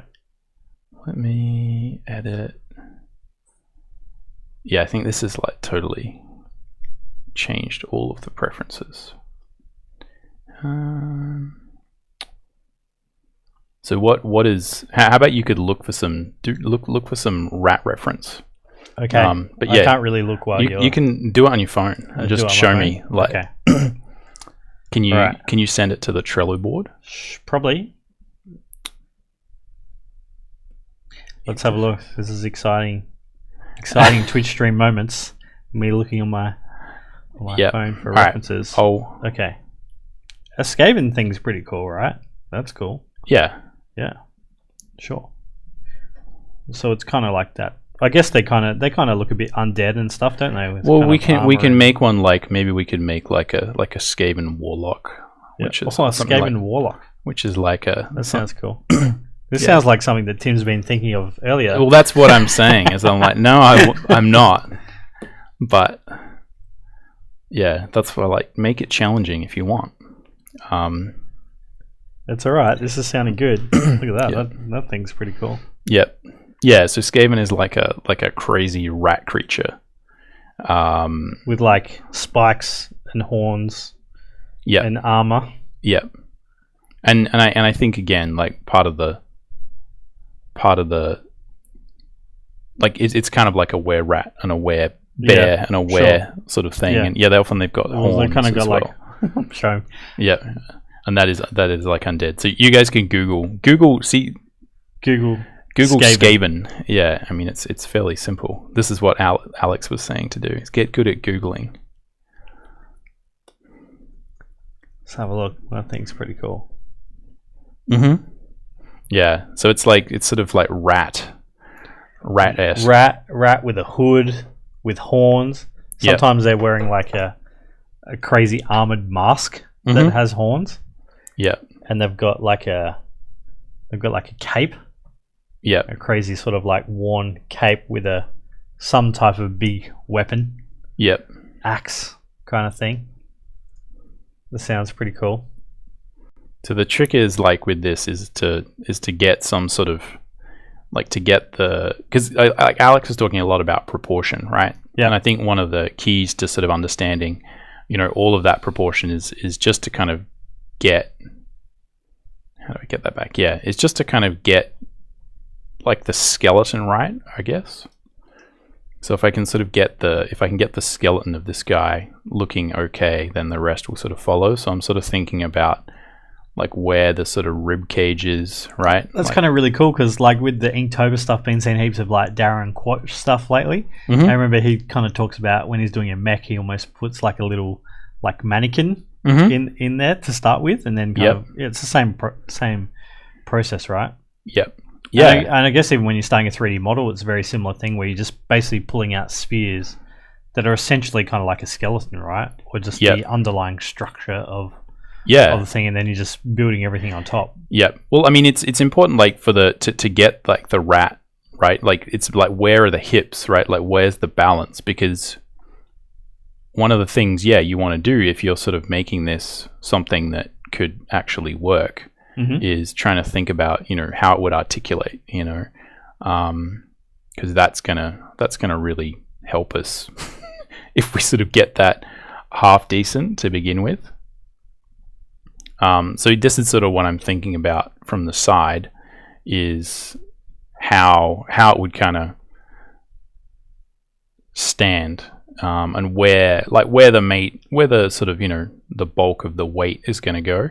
Yeah. So I've sort of got like these kind of like ratty legs, right? Or your kind of standard sort of animal legs. Cool little rat curves, little dudes. And the thing that I think the real thing I always sort of, because the body is sort of part humanoid, right? But I need to think about like sort of just how far back the hips are, and if I was to think about like this is the sort of stuff that I always tell people to do, but I often, when I'm drawing stuff really fast, I sort of don't do it. And I'll do what I normally also advise people do, which is to set a timer. So I'll set a timer for like sort of 10 minutes. And really my goal would be to kind of try and make sure I've got most of this thing roughed in. Right. Do you know what I mean? In sort of like 10 minutes. But just to sort of go over the basic concept, what we want to sort of start to do is think about the space that the character is kind of going to be sort of sitting on, right? And sort of how sort of told to add mushrooms hunch. Well. Okay. Yeah. Do they have to be? How do I add I don't mushrooms? Can you have it growing off? Can I have it growing off? I could have him like maybe a Skaven sort of warlock, sort of mystic sort of guy with creepy mushrooms everywhere. It sounds cool. So one of the things with these legs, right, is we need to think about in 3 dimensions what they look like. So figuring out a lot of this sort of boring perspective stuff will really help. Yeah. It'll also help me sort of, you know, line it up on the ground. So, you know, I normally wouldn't do this much sort of drawing out, but I'm just going to do a little bit more than I normally would, just so everyone can kind of see,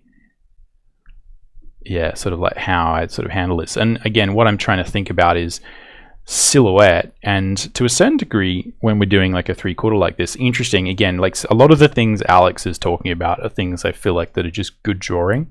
Like if I sort of draw like this guy and he's kind of holding this axe here, right, and I put so I've got an elbow here, hand here, grabbing this axe. If I put this other elbow right in front of his body, it makes it sort of harder to use this then like as like a functional like modeling tool, because I've sort of just covered up, you know, what's around his belt. Sure, yeah. You know, so one of the things I often try and do, you know, and this is one of the reasons why I often use a lot of generic kind of, you know, fairly kind of simplistic poses, right? When I'm drawing like a, you know, like if I'm drawing a character, one of the things I'll often do is kind of put the leg up, you know, sitting on something sort of imaginary, right? And sort of arms, right? I'll often sort of put like the arms sort of on hips. And it's not just as a heroic pose. Obviously, this works less if it's not a non-heroic character. But what it does is it kind of gets the arm out away from the torso, which means that I can sort of draw, you know, a lot of what's sort of there. Yep. And again, this is often why, you know, you might sort of draw a character kind of holding something, right? It may be more functional to have, for instance, you know, if the character's kind of got their hand on their sword, right?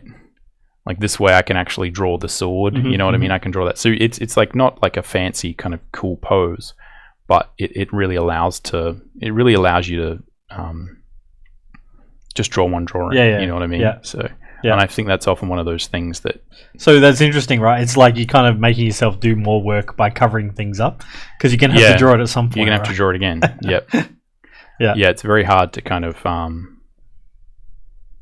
actually escape drawing things like feet. And if you're an illustrator, you can not draw feet, but if you're a concept designer, you got to draw the feet. No, you can try for a while, but eventually. Yeah, eventually. Isn't that right, Tyler Bartley? Yeah, Tyler. Hey, Mr. I never used to draw feet. No, he's getting okay at drawing feet. Because you only need to be so good. Like, you don't need to be the best feet drawer. You just need to be able to draw a foot or two. So trying to move this arm away from the torso, and I don't know how sort of successful that will be, but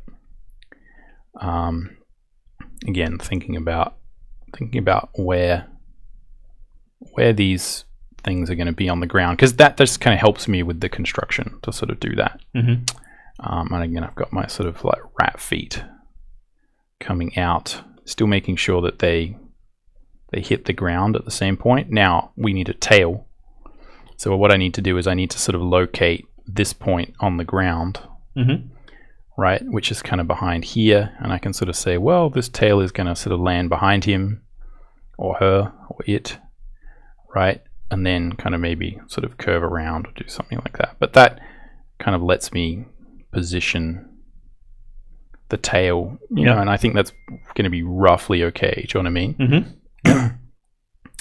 Yeah.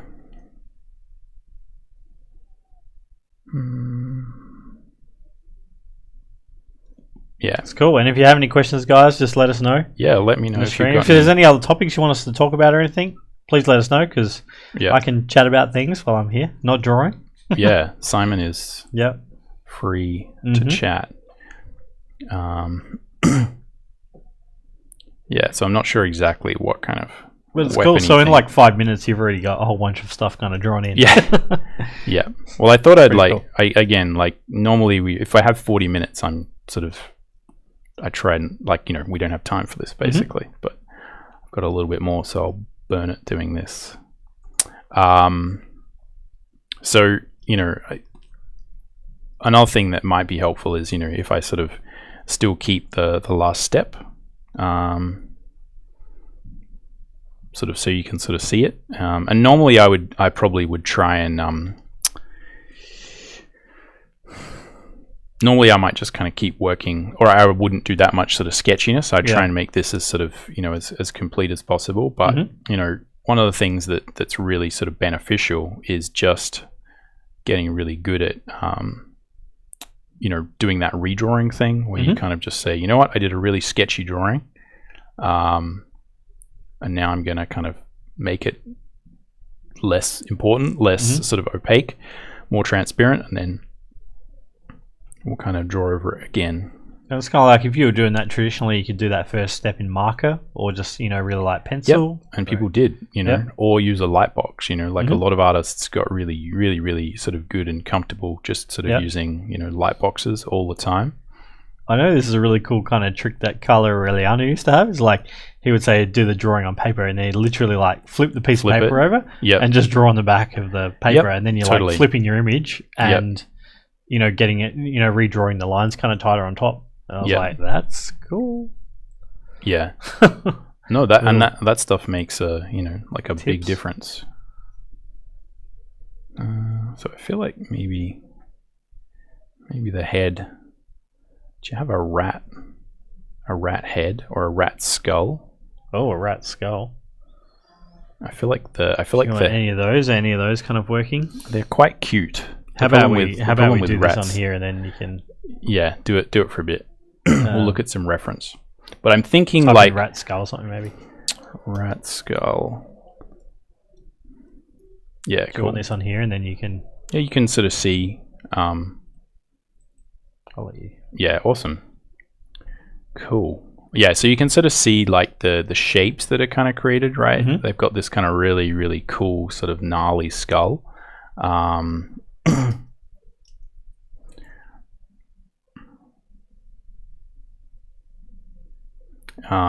So you can just sort of, you can sort of see how that sort of stuff looks, and just kind of, how the sort of the forms work. Mm-hmm. So they kind of do have a bit of a.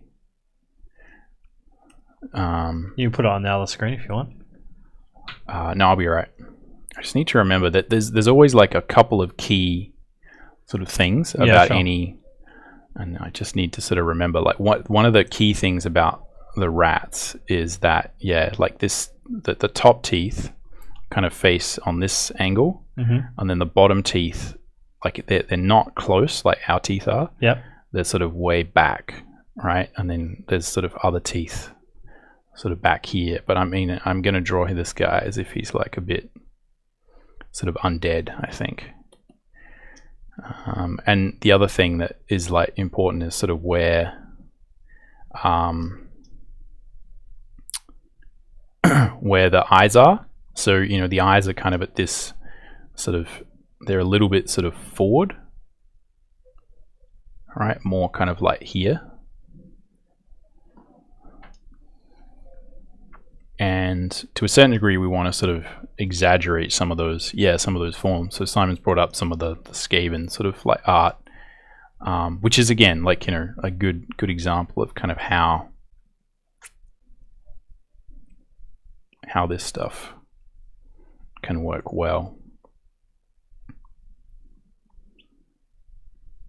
So just trying to sort of block in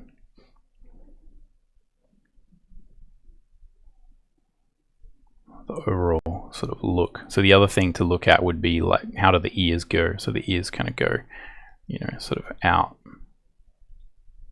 right? Because every animal is like, it's all very similar, right? But there's just going to be like most rodents are going to be similar, but the differences are going to be important. And also, again, the difference between a lion and a mouse is not that much, but especially when you don't take into consideration things like, like the teeth, if you just sort of see the exterior. Yeah. And so one of the things like you would sort of see like sort of happen is you really sort of exaggerate some of like the rhythms, right, of the face. And this is cool where they've got that kind of horns that are like, it's like some metal armor mask that's on, like doesn't cover the ears as well. Yeah, well, I think part of the Skaven thing is that they've got sort of horns. Yeah. So it's like a very specific thing. So I don't want to quite do that exactly. Yeah. Because again, it's sort of something sort of fantasy-esque. So the other thing to look at would be like the nose, right? Kind of how the nose works, because rats kind of have this. They have like a fairly sort of cute. At the kind of front. Yeah. But again, we want to sort of play around with how to make it look gross, and how much sort of like, man animal anatomy to kind of put in, like how much of each sort of thing, like where do we think like the arms are going to connect, and how much kind of, so also trying to go from sort of thick to thin, right, and then carry that through. So I've got thick to thin. So I've already gone over my 10 minutes of kind of construction, talking too much. Well, it's cool that like this part of the process really can see the character coming together. And I guess it's those little decisions that you're making along the way. Kind of make it go faster. And because I've like figured out the general pose, I can really, I can play around with the face a little bit, and sort of make sure that, it's sort of looking like I want. And to a certain degree also, like one of the things I'm sort of looking at is like, how do I make it feel, you know, how do I sort of get it working? So it's like, well, this is definitely a rat sort of creature, Skaven-y sort of thing. But then, you know, if depending on how much time I have, I'll be like, well, obviously I don't want to design, like, you know, as someone who's a concept designer, I'm kind of always like, well, I don't want to just draw that thing that exists. That's all right. You know, that someone else has kind of already designed. I want to see if I can sort of push it or, you know, come up with something sort of different.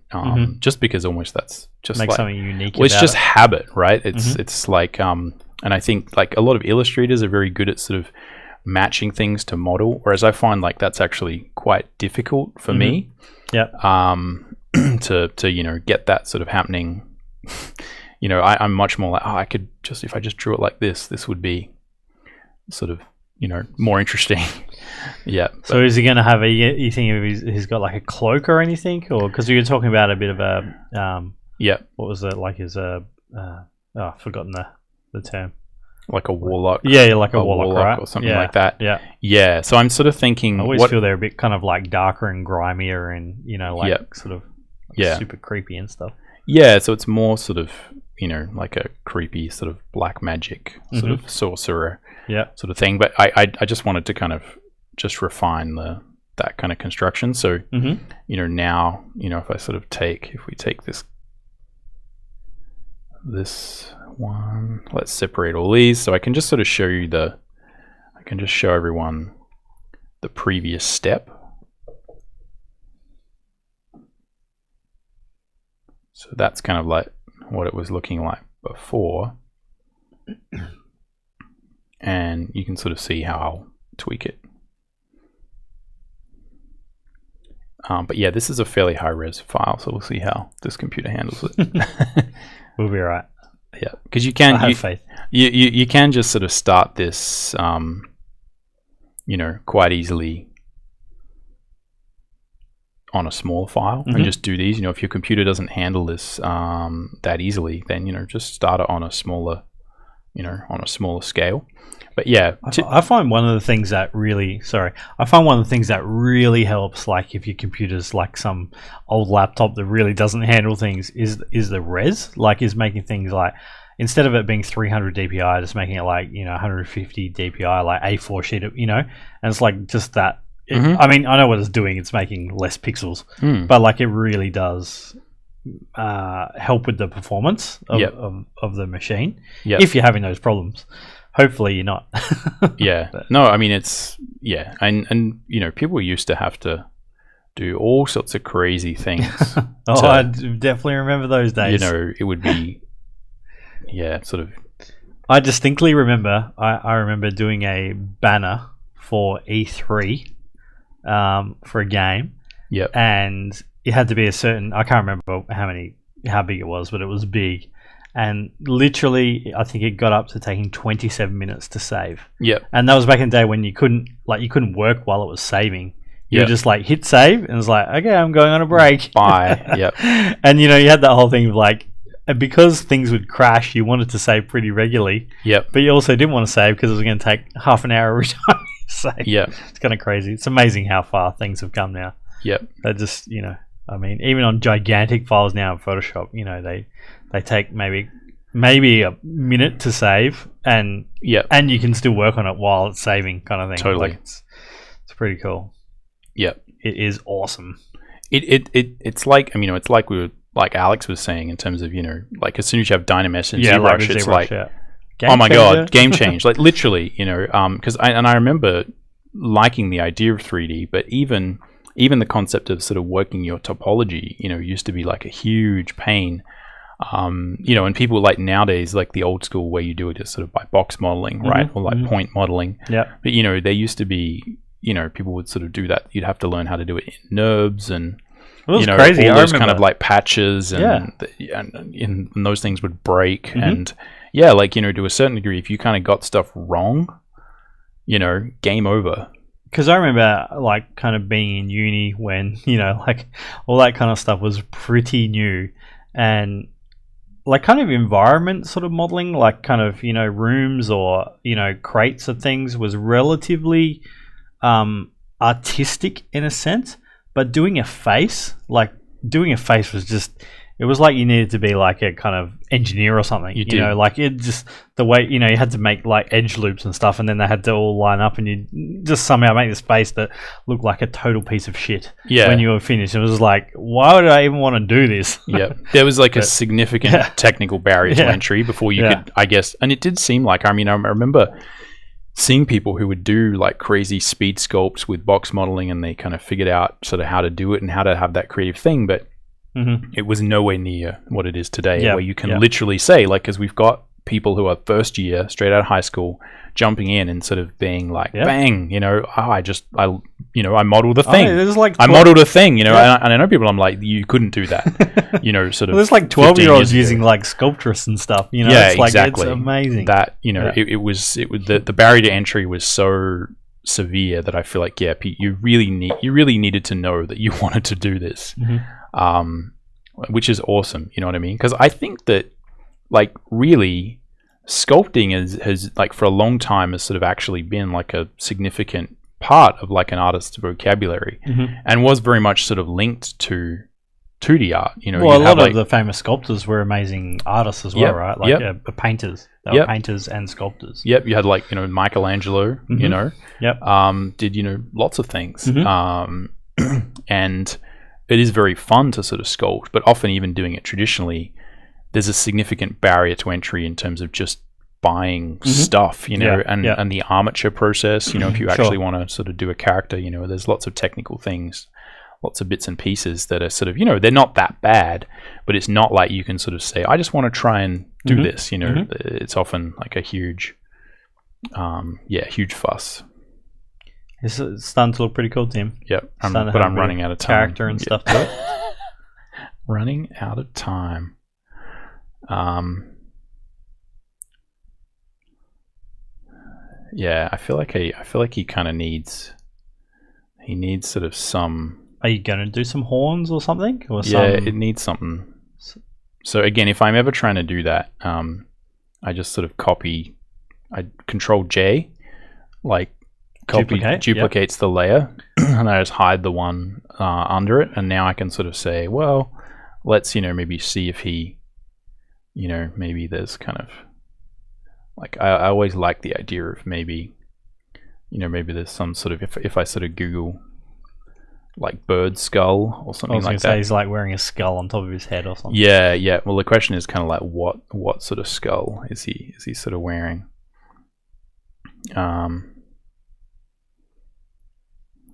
So if we sort of look at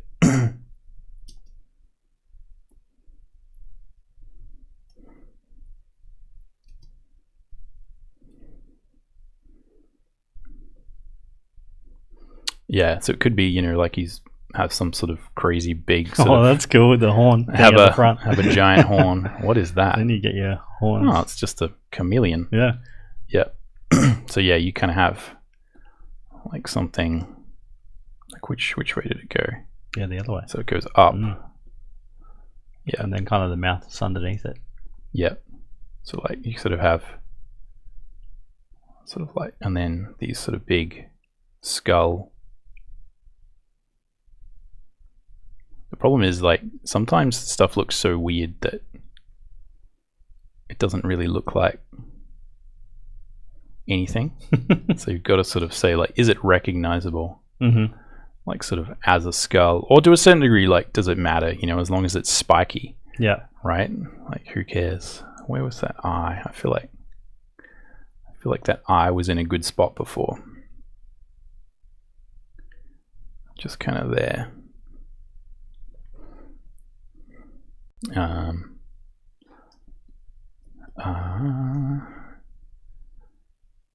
Not entirely convinced.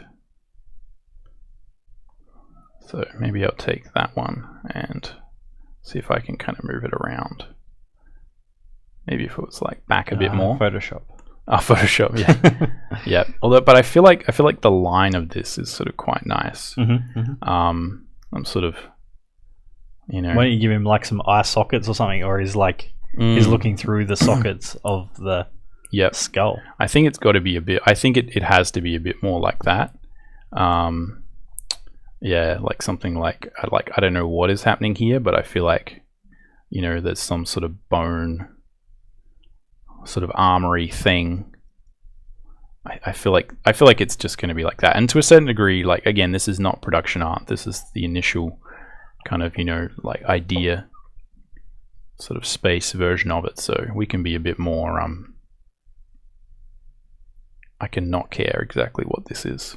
Yeah, and like for those of you that were kind of like, we're like, oh, the every concept artist concept is not good enough because the 3D modeler is not going to know what's going on. Is like one of the things to think about is like kind of the there's still a real need for that concept art, which is then going to like the art director and the team of like, is this idea even going to be any good or worthwhile making in the first place, right? Mm-hmm. And then what we're kind of getting at is there's kind of like another level of concept art where it's like Production. you're working in production, right? Yeah. And you're trying to like actually solve all these problems. What did You I know? draw? Yeah, exactly. You wake up in the morning and are like, dear God, what did I do? Yeah.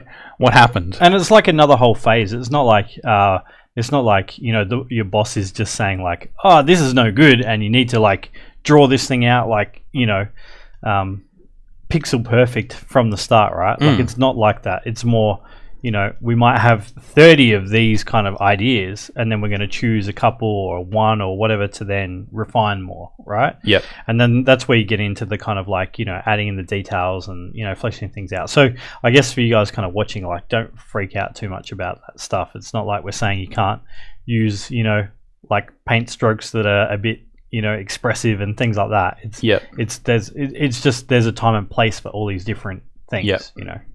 Yeah, and that stuff is far less important because the reality is you can kind of, like, you can solve most problems. You'd be surprised what can be solved, right? Like how much stuff it's possible to kind of, you know, like fix, you know, once you sort of, if you sort of say, this is actually the feeling we want, but, you know, we have no idea how that's actually going to work. Mm-hmm. Yeah. You'd be surprised how easy it is to kind of... Maybe if you had some really big teeth at the front or something. Some bigger teeth, yeah. I mean, I think... In fact, I remember being art directed to make these teeth bigger when I've done it in the past. Got to make it like really kind of...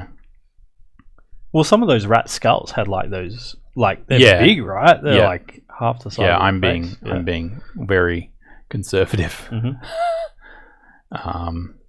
Yeah, that's very sort of true. And I may come back to the face because I'm not entirely sure whether this is like working or not, but it's whenever I'm sort of doing this type of sort of drawing where I'm just kind of going to make up this final thing on the go, a lot of the time I don't really know what this is going to look like. I kind of need to see the rest of it first. Mm-hmm.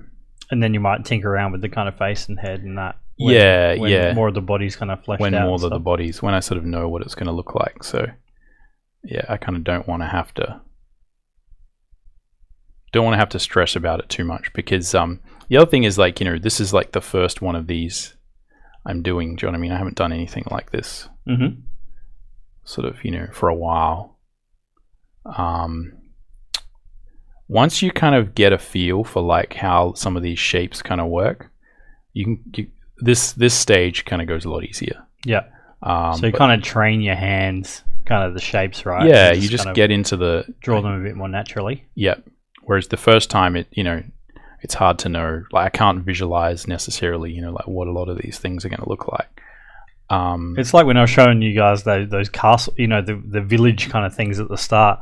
You know, if I'm on a project where you're doing them all the time, you just really all of a sudden it's like window, boop, boop, boop, you know, what's the most economical way I can like draw this thing to make it look like a medieval window, right? Yeah. So it's the same with this kind of stuff, isn't it? You sort of you just learn that shape language, that visual library of stuff. Yeah. As you go along. Yeah. Yeah. And the first times are a bit more tentative. You know what I mean? It's sort of like what's going on, what would look cool, but once I kind of, you know, figure out, again, I'm not entirely sure what's happening with it, but spikes tend to work well. But yeah, once I kind of know what's happening with you know, like how I want these guys to look, you know, like what sort of deviates, what doesn't, then, you know, that's when we can sort of go in and draw this stuff a little bit sort of quicker. And do you find if you're on a project where you're working on something for quite a significant amount of time that towards the end, those things are much faster to draw and stuff. Yeah. Well, I mean that's one of the reasons I kind of like working on projects for like random things, because I feel like often it's sort of like someone's paying you to develop your visual library. That's kind of how I think about it. Oh, hang on, we've got some cool mushroom reference apparently. Hang on, let me just click it. See what happens. Trojan Horse. Oh yeah, cool. That's creepy. Yeah, that is creepy. Yeah. That's awesome. Yeah.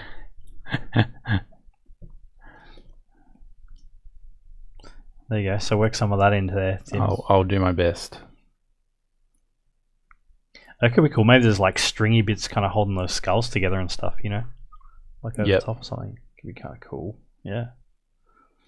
Like just taking some of that sort of visual language from that. Yeah. Well, we could have sort of some mushrooms and things. Yeah, for kinda sure. Almost like cloves of garlic or whatever if it's like it, Yep. I think that the trick is to sort of suggest some of that stuff here. So yeah, but I think that would work. Make it a little bit less.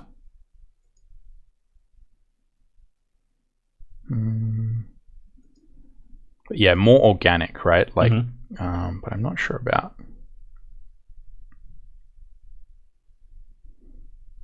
Maybe the skull could be kind of sinewy, attached into into his face or something. This could be. Yeah, a bit more. Well, I think a lot of is just sort of less sort of one thing and then another thing. Like a bit more just messy, nasty. What is that? Yeah. It's like fantasy goop everywhere. Yeah. Tim's all over fantasy goop. Yeah. Well, you gotta have the visual library for all of this. But I actually don't do a lot of this kind of horror fantasy normally. Not like this. Not gross stuff. Do you know what I mean? I kind of quite like sort of not that sort of like just disgusting sort of stuff. I sort of like things to be more stylish. Not sort of dirty. That's not what the client's asking for here. That's true. Yeah. But yeah, I mean, it could be that there's maybe still hair and stuff attached to these. Oh yeah, that's cool. Things. That's awesome. I think that hair attached to skulls is creepy. It's just creepy. Yeah. And you can see that again, like all that's sort of happening is it's just like sort of squiggly lines. And that's the more you kind of do that, the better you sort of get it. Figuring out how to which squiggly line to make, basically. I think that's the thing. I think it's just in general, people with bald heads and long hair is creepy. Yeah. No matter whether it's a skull or a living person, this is creepy. Yep. That's true. Yeah, well, it's something often that's kind of associated with. Yeah, because it's like that is something you kind of see in corpses, it's sort of and just old creepy dudes in general, with long hair and bald heads. Some people like their hair. Yeah, I think Rick's going for that later. Well, sometimes people are like, "This is I've got to keep the hair while I can."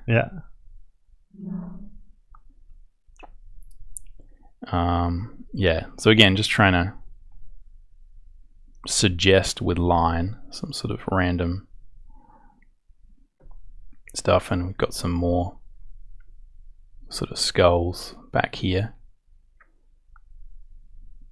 So I have a feeling for what some of these are going to look like. Do you know what I mean? I'm right. I sort of have an idea for maybe how some of this kind of messy nonsense is gonna. Well, that's like we were talking about last week, right? Where it's so that you get this stage through the painting, and it's like you have a good idea of where you're going to take it. Yeah, and perhaps that'll be different to my idea of where totally. Yeah, and I guess it sort of draws on all your past experiences and you know, all the drawings and paintings you've done and the visual language you've kind of created, right? Yep. Yeah. Yes, totally. And that's why sometimes, like, for you guys that are watching, it's like you get to this sort of halfway section of a drawing or whatever, and then it ends up turning out, you know, you go like, oh, I hate this or whatever. Yep. But, you know, whereas someone more experienced sort of like, nope, it's all going to be fine. You know, it might be not as great as I want it now, but I'll kind of solve it as we go along. Yep. And you've got lots of tools and ideas for how to do that, I guess. Yeah, but you can see that I'm undoing things here. Mm-hmm. And probably I would say most people are like, why did you undo that? Like, why is that important but not this thing unimportant? And I think that's that's often the real trick, is like knowing which things, like, that's the important decision kind of thing. Yeah, like, you know, how do I, or is that, and a lot of it is like, I feel like, you know, these things are just gonna, you know, if I over render something, it's basically going to be more rendered than the face. Yeah. And that's where, you know, I feel like I'm likely to get, you know, into trouble, you know. So because that's going to pull attention away from the face? Yeah. So I want this stuff back here to be like some cool shapes, you know what I mean? Like, I want it to feel as if, you know, he's got these I'm imagining he's sort of got this sack, right, of dirt with like poisonous mushrooms or something like that in his sort of sack, and that he's gonna you know, maybe he kind of uses these to like poison people, you know, or for sort of magic. But I don't want, it's mainly just going to be a big shape, you know what I mean? And a lot of, you know, what'll be, I can think of a lot of jokes involving poisonous mushrooms. I'm just waiting. No, I'm like, but I'm not going to say them on Twitch. No. I'm surprised. I'm disappointed. Yeah.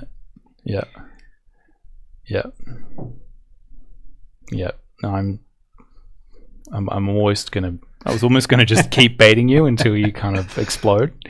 Yeah, but like, I really like sacks. You know, sacks that are like held really tight with rope. You know what I mean? Because it looks really creepy. You know, with bald heads and hair coming out. Yep, that's right. Oh god. Yep, and there's mushrooms growing out of the sack. Okay, we're heading into PG territory now. Yep. Mm-hmm. Yeah. Well, I don't know what you're talking. I'm literally drawing a Just sack. Mushrooms. I'm literally drawing a sack mushroom. with mushrooms coming Poisonous out of it. mushroom. Yeah. With I don't know. skulls and I hair. don't know what you're thinking about. No. Anyway. Well, so I'm just trying to make that. Just trying to get some good shapes there, right?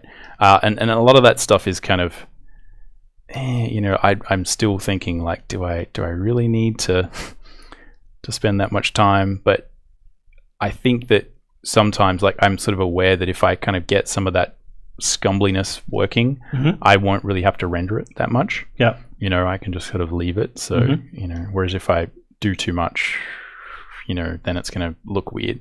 So it's a matter of sort of balance. And even then, I feel like this probably has too much focus. Do you know what I mean? This probably has too much detail. But what I'll do is I'll wait until I kind of have it. It's cool. Like, it's a cool thing to kind of talk about, because I think a lot of people kind of starting out tend to, what you want to do is like add in all the details and like draw, you know, just like draw and draw and draw.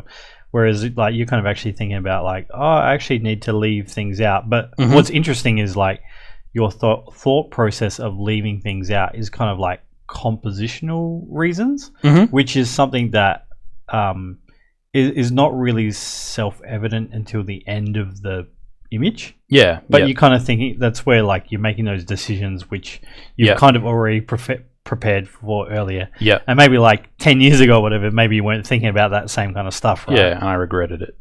Yeah. Yeah, totally. Yeah, but then you just, you know, you learn those things, you live and learn, and then it gets better, right? So someone was sort of saying about like, you know, just going through the valley of the suck, trying to come out the other side. But yeah, it's sort of like, it's maybe not that harsh, but it's just, learning the things that do and don't work along the way. Yeah. And hopefully like this kind of stuff helps you guys circumnavigate some of that stuff, like not do it, I guess. As much as you know, we both did it. Yeah. Well, I think one of the things that I sort of I guess like I guess it's a matter of sort of like I would just worry, you know, that I was like spending too much time on sort of, you know, the wrong things, or you know, like one of the things I found is doing a lot of concept art in sort of line work is you really do get to a point where you can go quite quickly. I can go quite quickly through things, and a lot of that is because I've spent many times sitting there going like, oh, is this mushroom okay? You know, is that is this all right? And the other thing is I could easily do a much more detailed construction drawing, sort of here, you know, and you know, and that might sort of be, you know, like a good idea. Yep. So again, just and is there times even now where you do a construction drawing of? Yeah, you know? sure. Yeah. Yep. Yeah, like it's, you know, if I've got time, I quite like doing it. You know what I mean? Sometimes it's really nice to kind of just be like, oh, I'm gonna get this thing exactly right. Yeah. For once. It really depends. So I'm thinking maybe he's got sort of more mushrooms growing on this axe for some reason.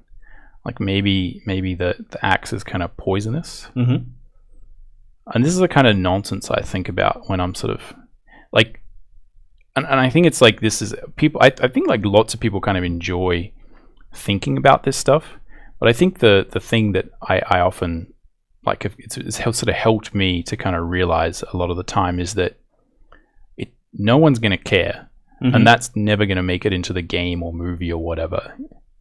You know, someone could easily just say, why has it got mushrooms on the axe? Take them off. That's stupid. But it gives me something to think about. You know? Does it normally like they care about it when it doesn't make sense? Yeah. But if it's kind of like, if they don't care about it, it's kind of generally because it just works. Yeah, like if it sort of looks interesting. Yeah. But I think it gives me something to sort of do, and you know, there's a small percentage of those sort of things that might make it into whatever I'm sort of doing, or you know, like, you know, for whatever reason, which is kind of cool, right? Because then you sort of feel like you're sort of actively involved in that process of the project and stuff, you know. Yeah, and you know, they may sort of be like, oh, cool, I like mushrooms on the axe for this reason. I'll be like, well, that's not what I thought, but. I mean, but that's collaboration, right? Like that's sort of like, oh, that's an awesome idea too, you know. And even if I think my idea was better, you know, it's like maybe they know something more about the game, or you know, like they're sort of thinking at it from a different angle. It's like, I think I feel like a lot of students ask questions about that. They're sort of, it's like very focused on, but did you get your ideas in, or you know, like, do you care, like, you know, this is coming out, are you sort of excited? And it's like most of the time I'm sort of excited now while I'm sort of drawing this and going like, oh, that's cool, maybe he could, you know, do this thing, and you know, you sort of get into it afterwards, and the moment's passed. As soon as it's done, I'm like, oh yeah, I drew that thing yesterday, you know, that was cool. And you know, I think I find that's sort of, I don't know whether that's the attitude to have.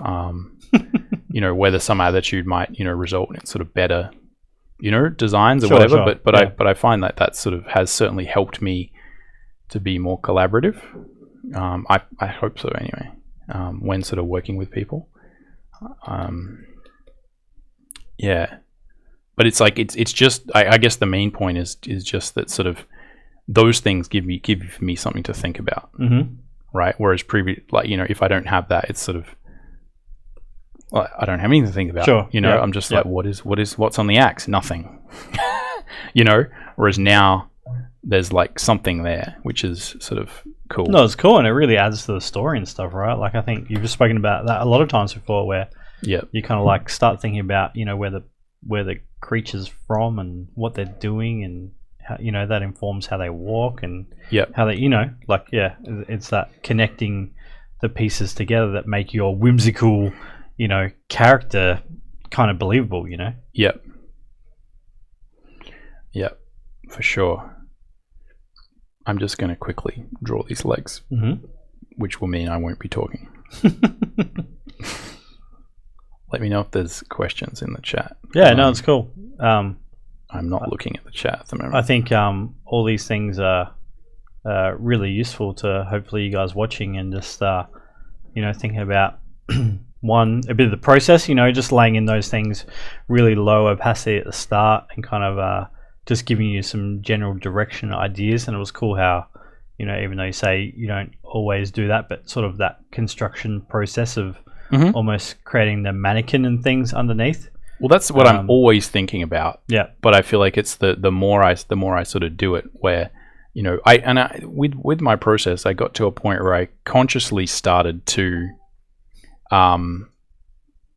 like redraw things. Like I would sort of like previously I'd kind of have these sort of ideas about maybe I should have some smarter way of working, because this is a really dumb way of working, like redraw the thing every single time. If you consider like the modern technical concept art thing where it's like, oh, you could model it in Zbrush, talking about doing orthos. I think we actually have like people who are taking my character design class who are quite good 3D modelers, and like one guy was kind of like modeling his character in 3D quickly, and I was like, how long did that take you? And he's like, 45 minutes. And I'm like, we'll just take that and trace it for your ortho. And he was like, I want to learn how to do the drawing.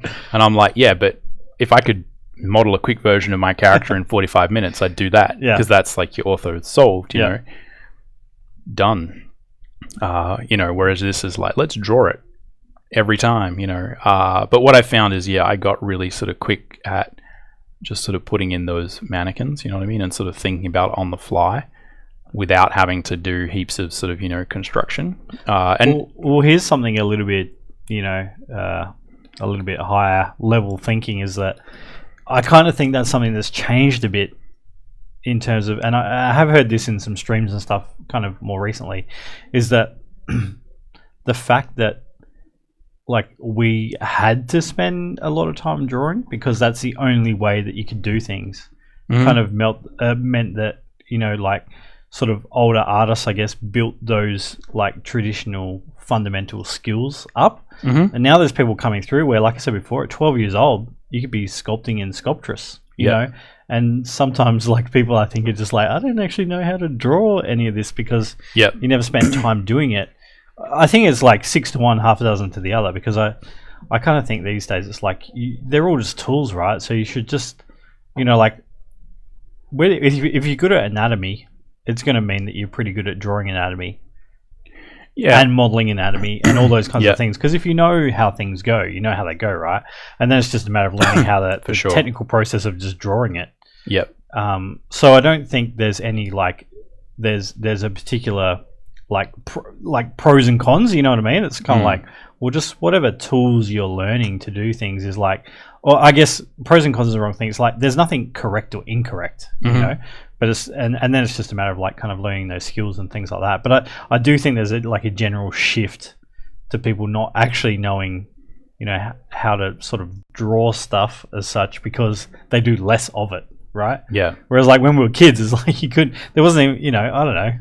There was none of that. There was pencil and paper and like that's it. I remember like Commodore 64 days. It was like there was something called a digitizer that was like might have cost so much money when you were like 13 years old that you were just like, I don't know what's going on with this, you know. So you just drew stuff on paper, Totally. That was the only way you could do it. And now there's so many other options. And there's again, a lot of it is sort of, I feel like I feel like to a certain degree with all of these things, there's a degree to which people are betting on the future being a certain way, and I think that is dangerous. I think it is important to understand that we've talked about this before. Like, no one really knows how it's going to go. It could easily be that for instance, it's entirely feasible to imagine that there's a lot of people these days who are modeling stuff in 3D and doing that as concept art, and that is like the way to go if you're working in VFX production or like movie, because it's like it looks more real, and that's what you're trying to do, and that may continue to get more and more advanced, or computers and AI might get to such a point that they can do that better than a human, you know what I mean, and you just kind of just slide a few sliders, and those poser programs get better and better, and that's no longer valuable, you know what I mean, and that those people will be completely out of a job, you know, and sure they can design, but how will you do it? You know, it may be that, you know, realistic design completely goes away because, you know, and there's a lot of, you know, for instance, like I think I have like a, you know, like a BMC bike, and, you know, part of the production of that, apparently, I don't know whether this is just marketing hyperbole, is that, you know, they have a 3D program that basically just iterates endlessly like frame ideas and structurally can sort of test them. And so it's like, you know, it's like in order to make this frame, we made 50,000 of them and stress tested them all, but virtually, you know, and so it's like, well, do you need people to design frames anymore? Yes. You know what I mean? But it's different, right? And so, you know, you never know when your whole industry is going to get wiped out by computers. Seriously. And thanks for brightening my day, Tim. Yeah. Well, no, like, you know, I feel like people are often like computers are sort of, you know, good, and the more you use them, the better it is. It may be that, you know, little scribbles are more valuable because the computer may have more trouble actually drawing a drawing, you know, with failure, because at some point, like, what's scarce is what's valuable. And if imperfection is more scarce, right? Like, for instance, you see a lot of that with sort of computing, is that it is a bit sort of soulless, you know, and so people, you know, you have like the hipster movement, which is a return to, you know, like lots of wood and, you know, sort of things that are sort of like imperfect, because that's more valuable because we've got phones and cars and all these sort of things that are sort of clean. So you never know what's going to happen, right? But certainly it's I think you'd be silly not to learn 3D, especially considering how easy it is now. Yeah, in fact, I should try and do it a bit more, and I will. But I'd say, yeah, you know, it's taken me a long time to be able to kind of just randomly sketch out things and not run into major problems and be like, legs don't work, whole thing is ruined, you know, stupid idea, this is never gonna, you know, that sort of happens a lot. Anyway, so just to kind of, you know, to actually tell you the truth, rather than, I don't know, are you planning on just flatting in some colors and stuff? I can. What do you well, reckon? I was gonna say, like, I'm sort of more interested in how you just take this sketch even further, right? Put more detail on it. I would say with one of the problems with line art, like the fundamental issue with doing something in a line art style versus not, is that you kind of are planning for a trajectory of a result. So if I wanted to get it to more detail, I probably would need to do more construction, right? Because this will exist in a nice little fantasy kind of squiggly world. But unlike a 3D model, where if I kind of put more work into it, it gets better and better and better. Yeah. With a line drawing, it's like that's not the case. Right. So that's sort of what I'd sort of be, is like, well, this is going to look 10 times better if I add color to it, and if I kind of keep rendering the drawing, I'm not entirely sure I have the process to kind of make it better. But we could sort of just do some sort of rendering. But yeah, what did you have in mind? No, that's cool. So I don't know, like, can you maybe open up the character sheet that you had up before? Yep. And sort of explain, I guess that kind of explains what you mean, right? Where you've got like a more refined drawing, I guess. Well, I think those are like the thing is that stuff always looks awful at this stage, and it'll like always look a bit sort of rough. But if we go, so you mean this sort of character sheet? Yeah. So these are like a similar sort of level of polish to some degree. They've got some sort of flat color, right? And this is sort of what I'd sort of do with that. But if we kind of look at, if we sort of get rid of this, you can see that these are a little bit tighter. Do you know what I mean? I probably had, you know, a little bit more sort of time. But the other thing is, well, they're not stacks tighter. No, like once you actually look at it, it's like there's lots of squiggles. But the other thing is, these are sci-fi, so I kind of need to have things be a bit cleaner.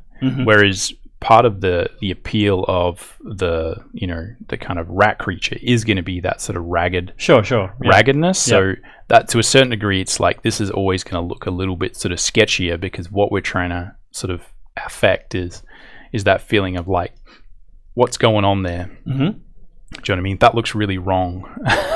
That looks sort of nasty and sort of evil. And like, is that hair on those heads, or is that mushroom goop, or like what is sort of going on there? I feel like that's sort of more part of things that are sort of horror, whereas sci-fi is much more about sort of resolving things. And I guess that probably when you're if you're modeling something for The Witcher or something like that, probably part of your sort of task is actually to take some of that ambiguity that comes from, because The Witcher has a bit more of like a horror sort of vibe, you know what I mean, than some sort of fantasy sort of properties.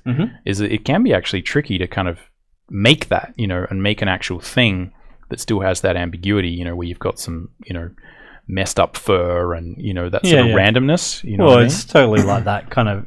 I mean, I know that this is not really fantasy, but it's like the whole like aliens thing, where kind of in the later movies is like you see the alien, and it's kind of not as like scary as the original one, where they couldn't show it because they didn't know how to show it or have the budget to show it, and it kind of was creepier. Or Ridley Scott was actually a genius. Well, I think a lot of it was just because they couldn't really do what they potentially could, so they had to hide a lot of stuff with smoke and darkness, because the thing looked so stupid when you saw it actually kind of lit. So and that like the sense of not knowing all of it was kind of what made it creepy. Which I guess is a similar thing you're talking about. And if we have to model these things out and make them all look perfectly clear and refined, it loses some of that creepiness. Well, it's especially like it's given a set amount of time, right? Like a lot more of what I would be doing on the sci-fi thing is trying to resolve things, whereas here, like a lot of what I'm trying to do is kind of think about like the mood and the the overall sort of like vibe it's got. So it's always like sort of different sort of approach, and the trick is like again, if you're rendering that, you would use one, if you're sort of rendering that in a more sort of painterly approach, you'd use one sort of style, whereas the only real way for me to kind of create something that quickly in line is to kind of use more of like a sketchy kind of approach, you know what I mean? But the thing that I guess the reason I kind of want to put some tone behind it is just to kind of show how some of those silhouettes are kind of working, right? Like how that sort of functions. Yeah, well, even in those like space mercenary guys, like once you put that kind of silhouette in there, it looked great. Like it really punches out. It makes a huge difference, right? Like, cool. Because otherwise it's just like a messy thing. And again, like that's always part of your process, is figuring out when's it going to look good, when's it not going to look good, you know, like what's going to happen here, what's going to happen there. Even now, just with the red, quick mask kind of selection, it looks cool, right? So we go invert. I'm going to select modify contract by, let's say, 2 pixels. That's going to shift it sort of there. I want to do is select we'll do, I think it's refine edge now. It's like a weird, it's over there. Oh, it's over there. Do you want to grab it? Yeah, so refine edges is pretty cool. What I'm going to view, overlay, and let's smooth it a little bit, and we'll shift it sort of in a little bit. I think that should give us a decent result.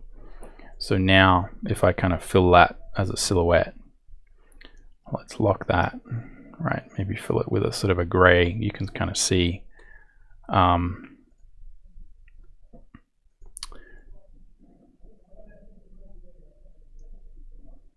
let's get a proper brush and maybe just fill in some of these sort of gaps if we need. But generally, like this is where this is going to start to come around, because so much of what we're doing when we're designing is thinking about that silhouette, even though that's not necessarily going to sort of help us when it comes to figuring out what all the little bits and pieces are.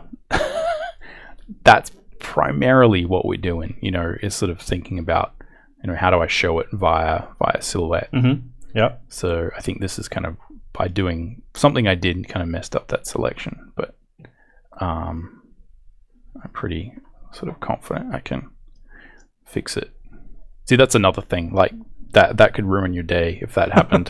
But I've done this enough. You basically select the white around it and then you invert and you make a new selection, and now I've got what I want. So again, we sort of go back here, right?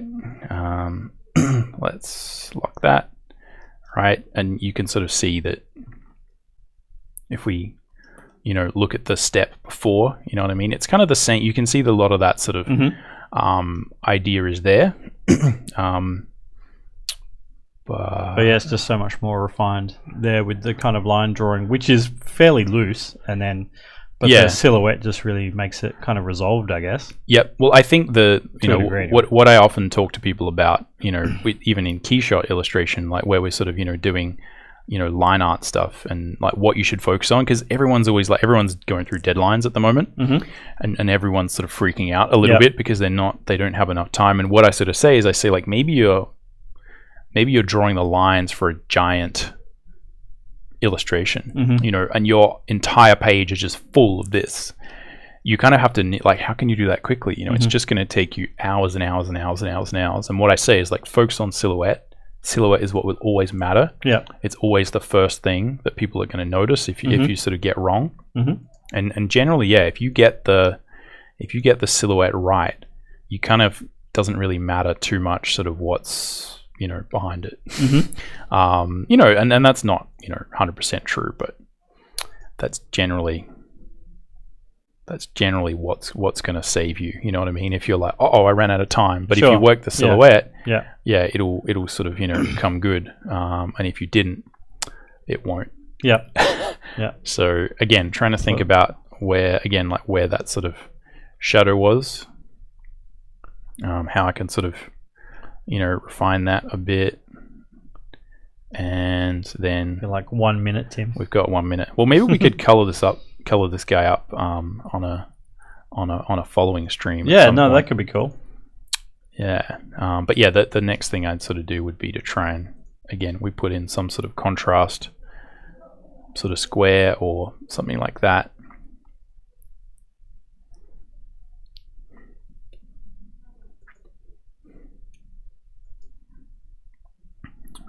Make that a bit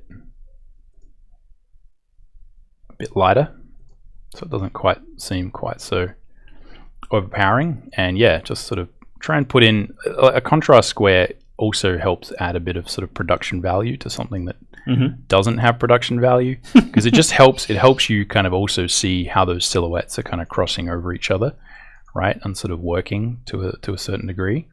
So it's something I always think is sort of worth doing. It'll just give you a little bit of production value. But I know, again, this is why I'm messing around with these like small things that don't seem like they matter. But if we sort of get some of these things going, it just sort of shows more overlap, which I think is always sort of a good thing. Anyway, that's it for rat creature guy. Awesome. To give a bit of space there. But yeah, maybe we could color him Tim. up Looks someday. great. Yeah, and actually spend some time on it. Sure. Do you know what I mean? Because probably, you know, I would want to spend a couple of hours on something like this to sort of get, you know, an okay sort of result. So maybe we can do that next time on the stream. But for now, that's kind of it. Awesome, guys. All right, let's finish it up there. Cool. Thanks a lot for hanging out with us in the stream. And yeah, really awesome, Tim. Cool to see this process. Some really cool stuff in there. So yeah, all right, guys. That's it. And yeah, we'll see you guys next week in the stream. Cool. Sounds good. Okay. See you later.